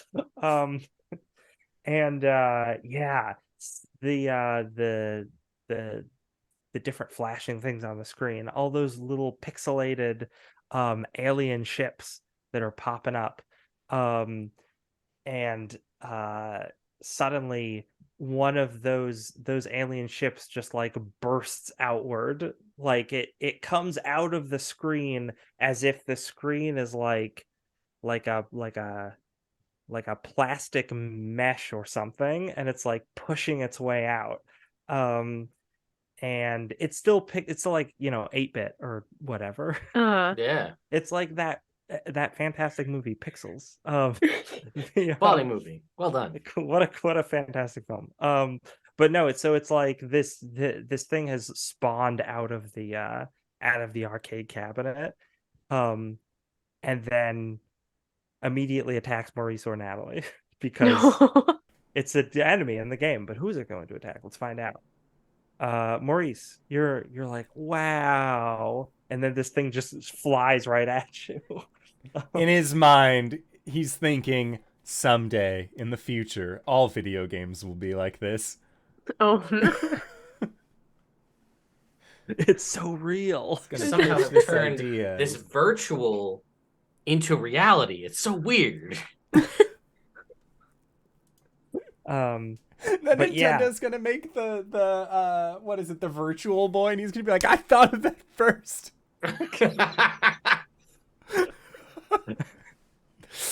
The Virtual Boy. Classic. The thing swoops forward and just pushes past Maurice. It seems to want to like get out. Maurice, you get thrown against a wall, taking 2 brownie points of damage From our interaction in the sewer, or sorry, subway. I don't know why I want to keep calling it a sewer. The Teenage Mutant Ninja Turtles got me thinking away. I mean, it's pretty close. It's like one One layer step away. up. Yeah. Yeah. Did we recover any brownie points spent after that encounter? Probably not. Okay, I'm gonna say cool. no. Cool. I am at 4. Oof. Yeah, you get thrown against a rack of like electronic devices, Doodads. and fall to the floor. It looked no good. This thing is just trying to like find the exit so it can get out of there, and you can just see the arcade cabinet is like starting to shake and stuff, and the more like weird lights are coming out of it, like more stuff might try to spawn out of it. Should have done Pong. Maurice, what did you do? I did okay. I thought it was going to be a controlled environment, and it turns out that maybe I just chose the wrong machine. But what did you do? The thing from the train I put inside that, and he points over towards the arcade cabinet. Okay. I You know honestly what we thought it gotta was going to do. turn into like a cat cab. Like it was going to have like ears and eyes and like the whole whiskers thing. And now I just, I Well, feel like a don't- done goof. I don't want to give it the chance to. Come on. It's just going to holler, close the door! Close the door! It's like, Ted, there's a ruckus downstairs. like he's yelling, close the door. There's been a breach. Close the door. Do I hear the words or do I just hear Yelling ruckus? generally. Yeah, you hear a crash as if someone has been thrown against a shelf of electronic devices. And then you hear like all right, I'll run to the door and shut the front door for whatever good that'll do. Sure. And then my goal is to, knowing my teammates, grab a proton pack and go downstairs. Sure. The other 2 of you that are downstairs, this thing is like flying around, almost like insect-like, because it's not like yeah. huge, but it's like, yeah, it's probably like maybe a foot or like 2 feet wide. It's definitely bigger than it would be on the screen, but it's not like as big as a spaceship, right? That wouldn't fit down here. And it's just kind of like zipping around the room, like smacking into things like on shelves and knocking them off, trying to get out. Meanwhile, the cabinet is like, there's lights, there's dry ice smoke, there's like wind coming off of it. It's very supernatural. It's like rocking back and forth. What you? So you 2 are currently down there. What do you do? He's gonna look at Nat and be like, this is just like Tron. Is it? Except they're coming out instead of us going in. Well, okay, and at that point, Natalie's just like going to make a beeline for the cabinet and try to get towards taking this thing off. Sure. Yeah. You can try to just like unplug it, which would definitely stop it from being powered. Yes, please. You can dive for it, but like so there's like all of this wind coming off of this device, so you have to like fight against it. So I need Oh, muscles as you're like crawling towards this thing being okay. pushed back All right, by the accelerating supernatural forces. I'm gonna use 2 brownie points for this. 11. Yeah, no, 10 is good. Okay, cool. You can get to the power plug and just pull it. Which I assume you do. Yes. All right. You grab it and you pull it out, and the whole cabinet like sputters and then goes dark. And you can feel like as you were getting closer to it, like that sort of that fuzziness, that ringing in your head was getting stronger and stronger. Then when you unplugged it, like it all just faded away. The As the device sort of returns to normal. The thing is still buzzing around. Maurice, what are you doing with this Space Invaders? He's got a 8-bit tennis ship? racket and he's just chasing it Eh, around. there you go. He's not gonna try and like blast inside of the arcade. That's structural damage. Like he's gonna try and swat it, and then if they have like a raccoon trap or something like that, try and like get it into the trap. A raccoon trap. Very good. Make me a muscles roll to try and trap it. 10. Oh, okay, cool. Yeah. You.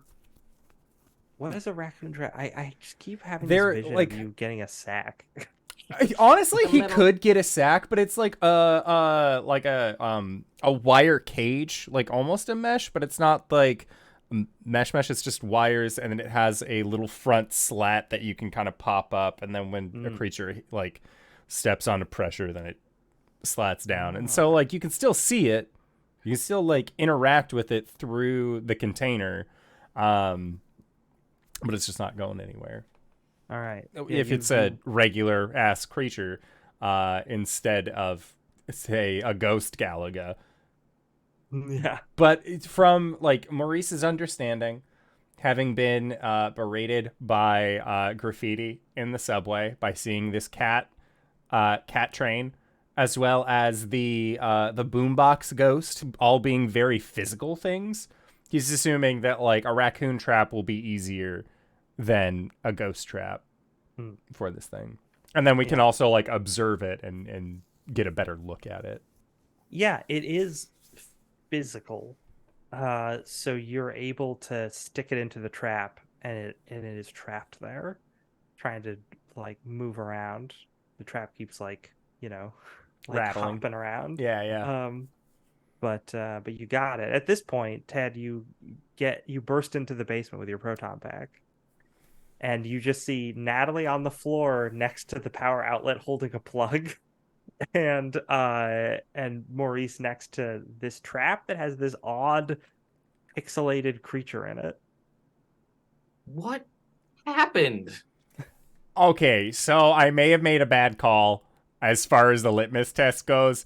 It should have been Pong. I'm gonna need a little more than that. All right, so you know that weird power brick thing? I put it into a broken arcade cabinet and powered it on like we talked about to see like what was going to be going. Did we? No. I remember bringing it up. So I put the power to it to see. I thought it was going to be a cat. I'm not going to like I thought it was going to be a cat. That it would get like, the cute whiskers and the little ears and all of that, like the train did. But apparently it just, we have a weird bug now. Mm-hmm. Who knows what else could have come out from that? Yeah, I'm glad least that it we didn't wasn't choose centipede. Golden Axe. Was Yeah. it centipede? Yeah. So, The machine's Okay. turned off. Thanks for that one, Nat. Solid. And we got a ghost. But it can't phase through this. That's something to think about. Yeah, that's it's not a bad idea. We might be able to get something from studying this thing. All right, nobody plug this cabinet in though. I'm gonna take the thing Why don't back we- yeah, out. let's Yeah, do I'm gonna. that, yeah. I'll just be over. It. Like sad Charlie Brown walk over to his cabinet. Oh. So I did a little research. I started anyway before the big crash from the basement happened. So sometimes cults would do similar things to amplify someone's spiritual energy to call forth spirits. So I think what that device is a modern day techier version of what would normally have been done with rituals and chanting and things like that. This is a way to do that, but in the modern world. So it's like the inverse of our proton packs. It actually amplifies spiritual energy. And it seems that like you were, I don't want, infected's the wrong word, but that's what I'm going to use because it's the best I got. Yeah, whammied, sure. So they used to again have ways to cleanse the medium of that energy. I just don't know how to do that with this tech version of it, or really with the traditional chanting version either. So there's more to be done. I'm going to try to come up with like a de-whammy device here. See what we can come up with. But I don't know what it means for you for the time being. Don't think about summoning spirits. That's all I'm going to say. I know I just said that, and now that's probably the first thing you're going to think about. So I did that to myself, and I'm sorry. But like, again, you might be able to do that. So maybe just don't for the time being. Oh. Or just keep a trap on hand just in case. Yeah. I'll try my best with that. Sorry, I have no bedside manner for this. I'm sorry. This is new territory for me. You're doing your best. It's exciting and terrifying at the same time. You're doing your best. I appreciate that Yeah. from both of you. There's this feeling I can't really shake when something like that's around, or when she points back at the cabinet. Like, before anything either of us could hear from coming from down here, I knew somehow that something was going on. I didn't know that he turned on a machine, but something felt off. Wait, now hold up. What if you did know that I turned on a machine? Right? Like when the train was coming in and all the phones started ringing? Or when we were in DeMacy's and all the electronics started getting weird? Mm-hmm. What if whatever whammied you, when you, like an electronic is gonna like make a ghost, you get whammy sense? Like that spider kid.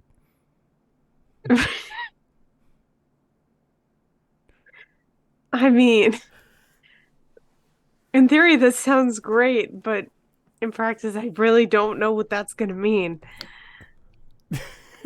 Maurice like levels like, should I say that I could just keep installing this into other machines? No. Less dangerous, like Bubble Bobble or something? No, Of course, not 'cause then they- Bubble. I don't want to No. get trapped in a bubble and then popped. Are you kidding? That's bad news. No.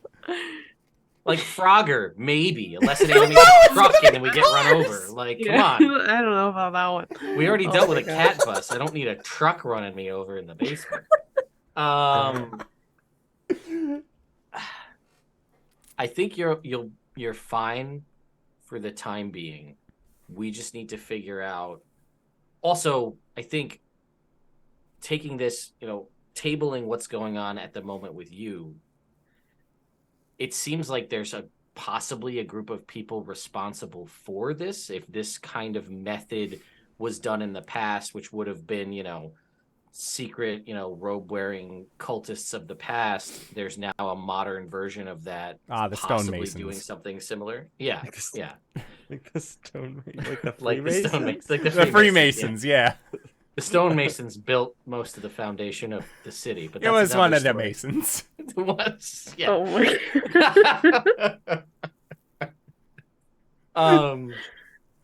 But yeah, there may be somebody responsible for this, which could possibly mean why we were getting staticky answering machine messages. If it's all tech based, we've seen a lot of that going on. Although we had the mummy, which maybe that was just a one-off situation. But either way, I think there are people ultimately responsible for this. Why they would install it on a train? Like, I don't know what their end goal is. Or maybe I'm just seeing things that aren't there, and this is all conspiracy theory, and I don't know. Well, This is uncharted territory, and I'm just very excited. Yeah, I mean, you're kind of the brains of the group. If we're going to trust anyone with figuring out what's going on, we're going to trust you. Oh, that's a lot of pressure. Oh, boy. All right, so what if this was like a field test? You put it on the train. Train's a small thing. It can cause a lot of chaos, a lot of disruption, sure. But they just started rolling out, like we saw at the museum, surveillance system goes around an entire building, all relies on electronic. Train small scale. Well, arcade cabinet small scale. Train is about like medium. Like, we're not gonna put this in the Winnebago, that's for certain. But that's us. If somebody, say, like, puts it into like a museum security system, and then everything, like the whole building becomes ghostified. Yeah, if you put this in the feed from the street or in one of the substations, could you just animate all of Manhattan? Do you There's animate the thousands Statue of Liberty if you put it in the Statue of Liberty? Yeah, but then she'd be bad. Actually, there's not like electrical currents running through, but there's thousands of miles of underground cable powering all of Manhattan. So, from upstairs, you hear a knock at the door, which Ted closed. I did.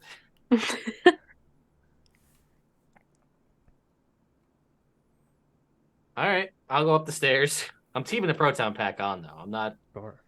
We're Ghostbusters after all. How else will they know? Yeah, the jumpsuits? Come on. This has been a day. So, today is a bad week. At this point, it's like it's like late in the afternoon. It's probably getting dark. Well, it's January, right? Like January, February. Yeah. Or it's New Year's Day. Yeah. Yeah, it gets dark around like 5, 4:30 to 5. Oof. So there's a knock on the door. You see on the other side of the door, because it's a glass door, a tall, slightly rotund man in a very nice suit. Nobody I've seen before. Nobody you've seen before.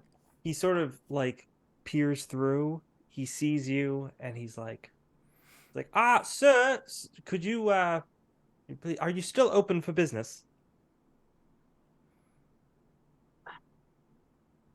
And I'll just like look at the guy, and then just like look around at like the mostly dark like room that we just came back into, and I'm gonna be like, the Ghostbusters or the arcade? I don't open the door yet.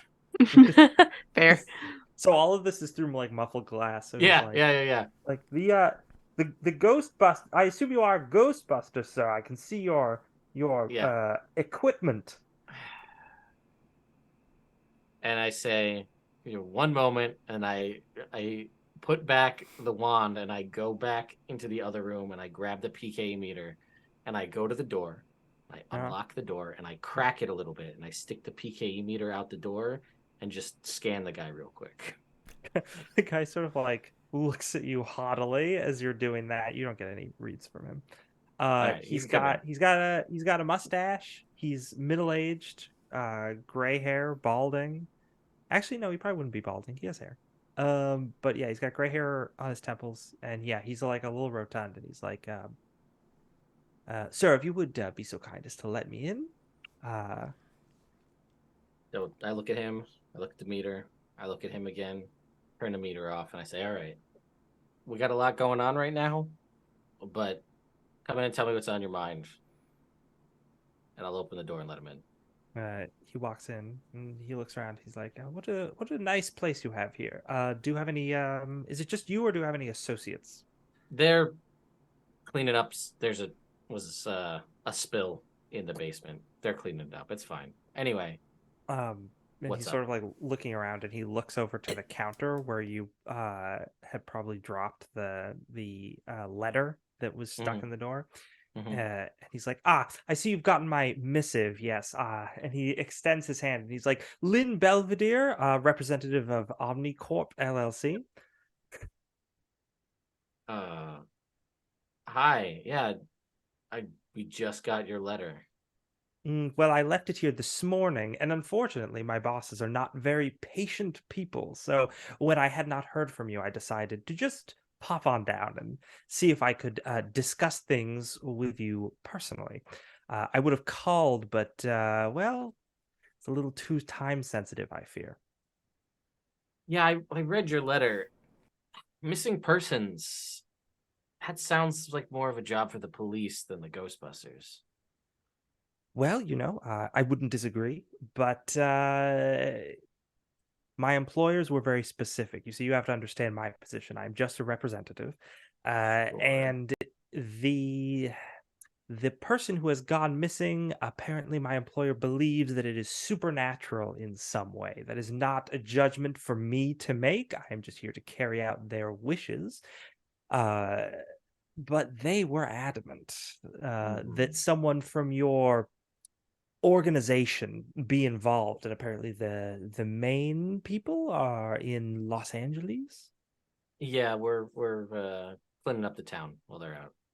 Oh well, that's then you are the ones that I am in need of.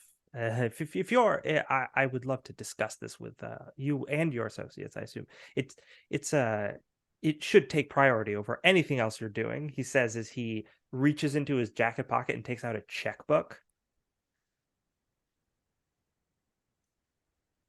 All right.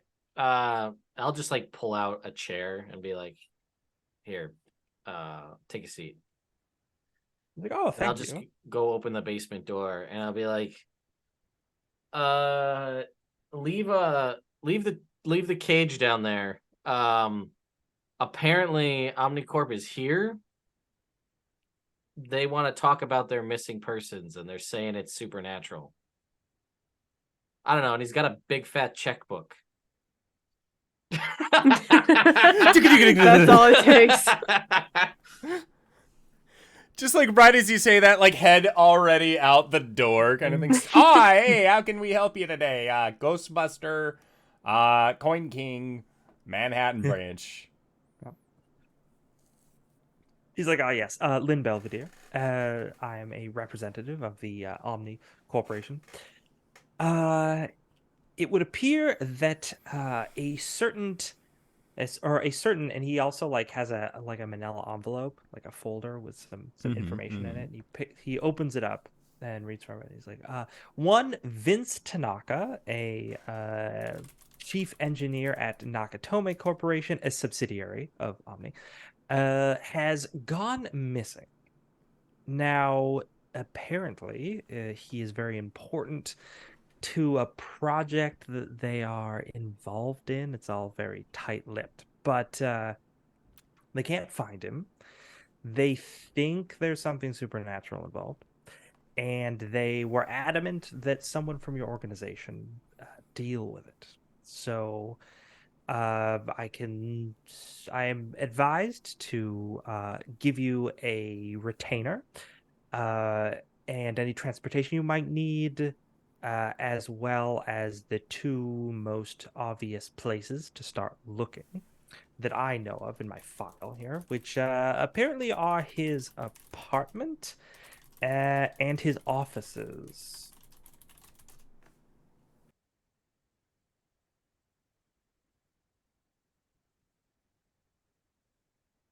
Well, I don't know about you two, but that sounds like something we could take.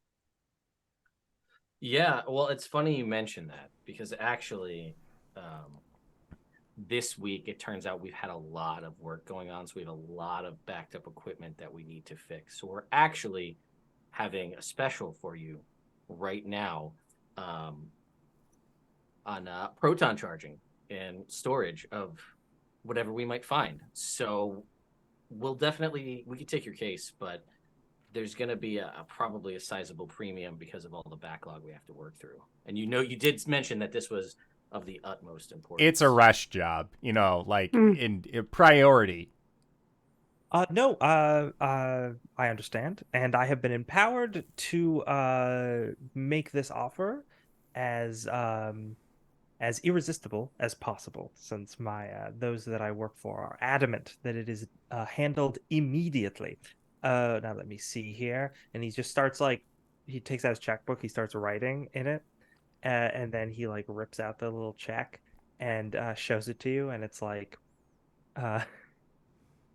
It's $10,000 daily retainer. And I'll just kind of be like, let me confer with my associates real quick, and I'll pull everybody off to the other room. Group huddle. 10 grand a day. Yeah. Oh, but hold on. 10 grand per Ghostbuster, or is it 10 grand for today? I mean, it's the end of the day today. If we get this job now, I mean, we're not even doing anything today. That's 10 grand. You burn those extra couple hours just sitting around. We got it. I mean, they're we on got the a protein charger. proton charge. Look, okay, wait. Hold on. If we have a way to get in contact with Natalie, to get in contact with Mallory. Mallory's already at their apartment. It could be the same apartment as long as we do just a little bit of verifiable groundwork. That's 10 grand. We're having this is an initial business meeting right here. This counts. Yeah, this fancy French guy, he seems like he knows what he's talking about. That's what I'm saying. I mean, also, they want it done with the utmost haste. We already have 2 locations in New York traffic. That's 2 days easy. Easy. We can't take the subway. It's New Year's Day. The city's still going to be recovering from the events in Times Square from Macy's for a week. Yeah, Macy's, the Natural History Museum. We've done nothing. The subway. We've done nothing but make transportation difficult for everybody. It's going to take us probably a week to just get through this. I mean, there's really no other way around it. Certainly not. No. I say we take it. I say it's a good offer.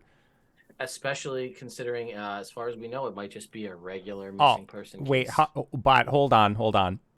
Something that we got to think about. We run the arcade. The arcade's got to stay open. We really got to cover the expenses for the arcade being closed for however long. So I think that maybe we possibly have her. You know what?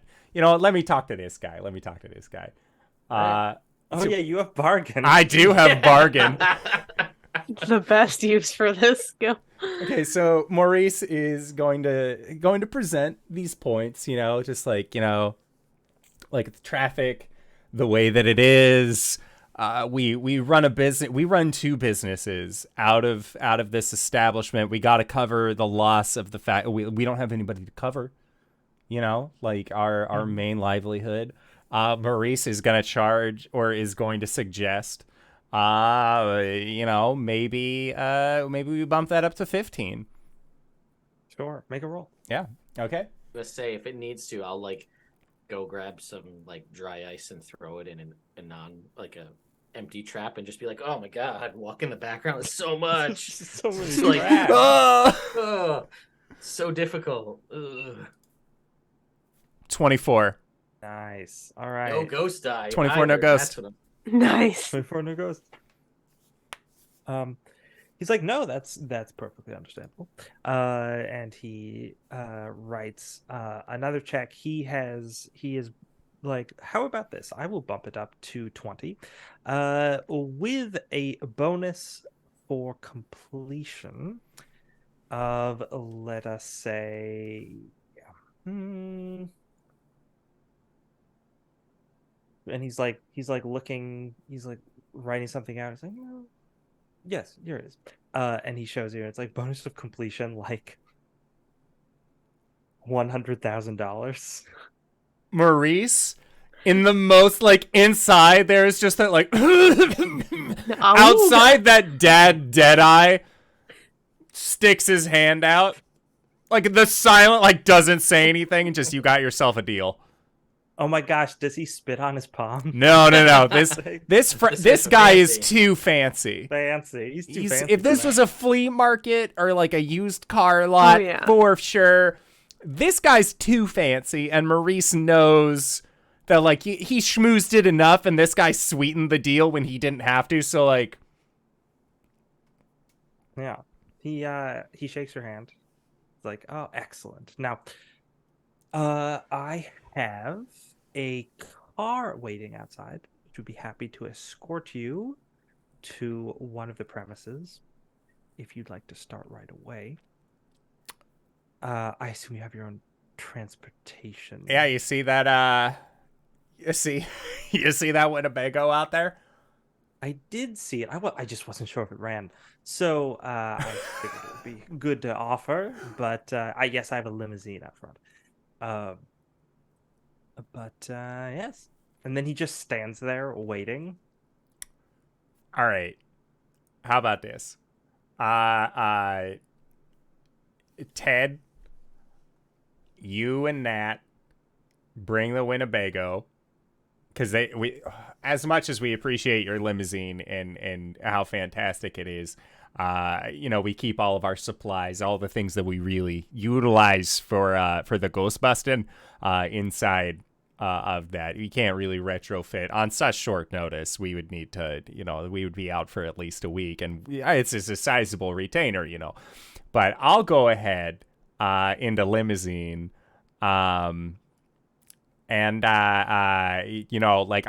can go to the apartment, or what's closer? Office building? He's like, he says the addresses of them, and they're kind of like, equidistant, let's say. This apartment, it's not like one of those, is it one of those like fancy high-rise ones with a nice restaurant down below? Oh yes. All right, yeah, let's go check out the apartments first and foremost. Very subtle. He's just like, well, that would be perfectly fine. And I'm sure I can get you a voucher for meals if you'd like at the tower. We might be there for longer than a couple hours. You can't go busting on an empty stomach. Certainly. I would just like to add that the two locations that I know that there's more than two of you. If some of you would like to head to one and the other to the other, that would certainly have things moving set us off at a fast clip, which I have been informed is the most important thing. No, of course. Excellent. I'm glad you agree. We're down a member at the moment, so I think in lieu of that, it makes more sense for the three of us to all go together. What we do is very technical. It's hard to explain. There's a lot of equipment. It requires at least 3 people working in unison, especially because we couldn't send one person to do it solo. So to most expeditiously complete what you're asking us to do, the 3 of us working together would be the best bet. Well, if you're sure. Oh, and who I is am. your other member? Oh, Natalie's made it up to the Oh, upstairs at he's this talking point. about Mallory, Oh, Yeah. I think. Yeah, right? Yeah, I am. Yeah. Yeah. Yeah. I mean, they went home earlier. They said that they left their stove on. But this is the address. He's like, excellent. I will send a telegram messenger over to inform them what's going on and give them your location. Okay, but just like with the day that we've been having, make sure that the telegram guy isn't they're not like jumping out from behind corners or like acting really Make surprising yourself known. or like make themselves known beforehand. I will be sure not to hire a singing telegram, sir. Yes. We've all seen Clue. We know what happens. I was in a gonna say singing it's telegram. just like Clue. Singing telegram. Oh gosh, that person. I got shot. So I'm sorry, where are you going first? You're going to Going to the apartments. apartment? Yep. Okay. That's free dinner. Yeah. You head toward Stenson Apartments as the sun sets over New York City. Headed towards a large, imposing tower of glass and steel at the heart of Manhattan. And that's probably a good place to stop, I think. That's a perfect place for it. Lex, thank you so much for running this game. I am so excited. After everything that's happened, Natalie got whammied. You got like weird like electrical resonance, and we also just left this building with a Galaga ghost just in a cage in the basement. you know, it'll be fine. Happen. It's fine.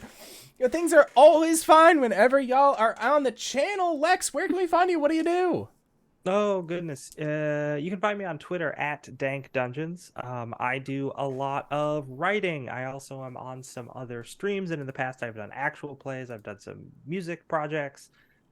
You can find links to all those things and more on my Twitter page. There's a link tree, so just go to that, and you can see my work.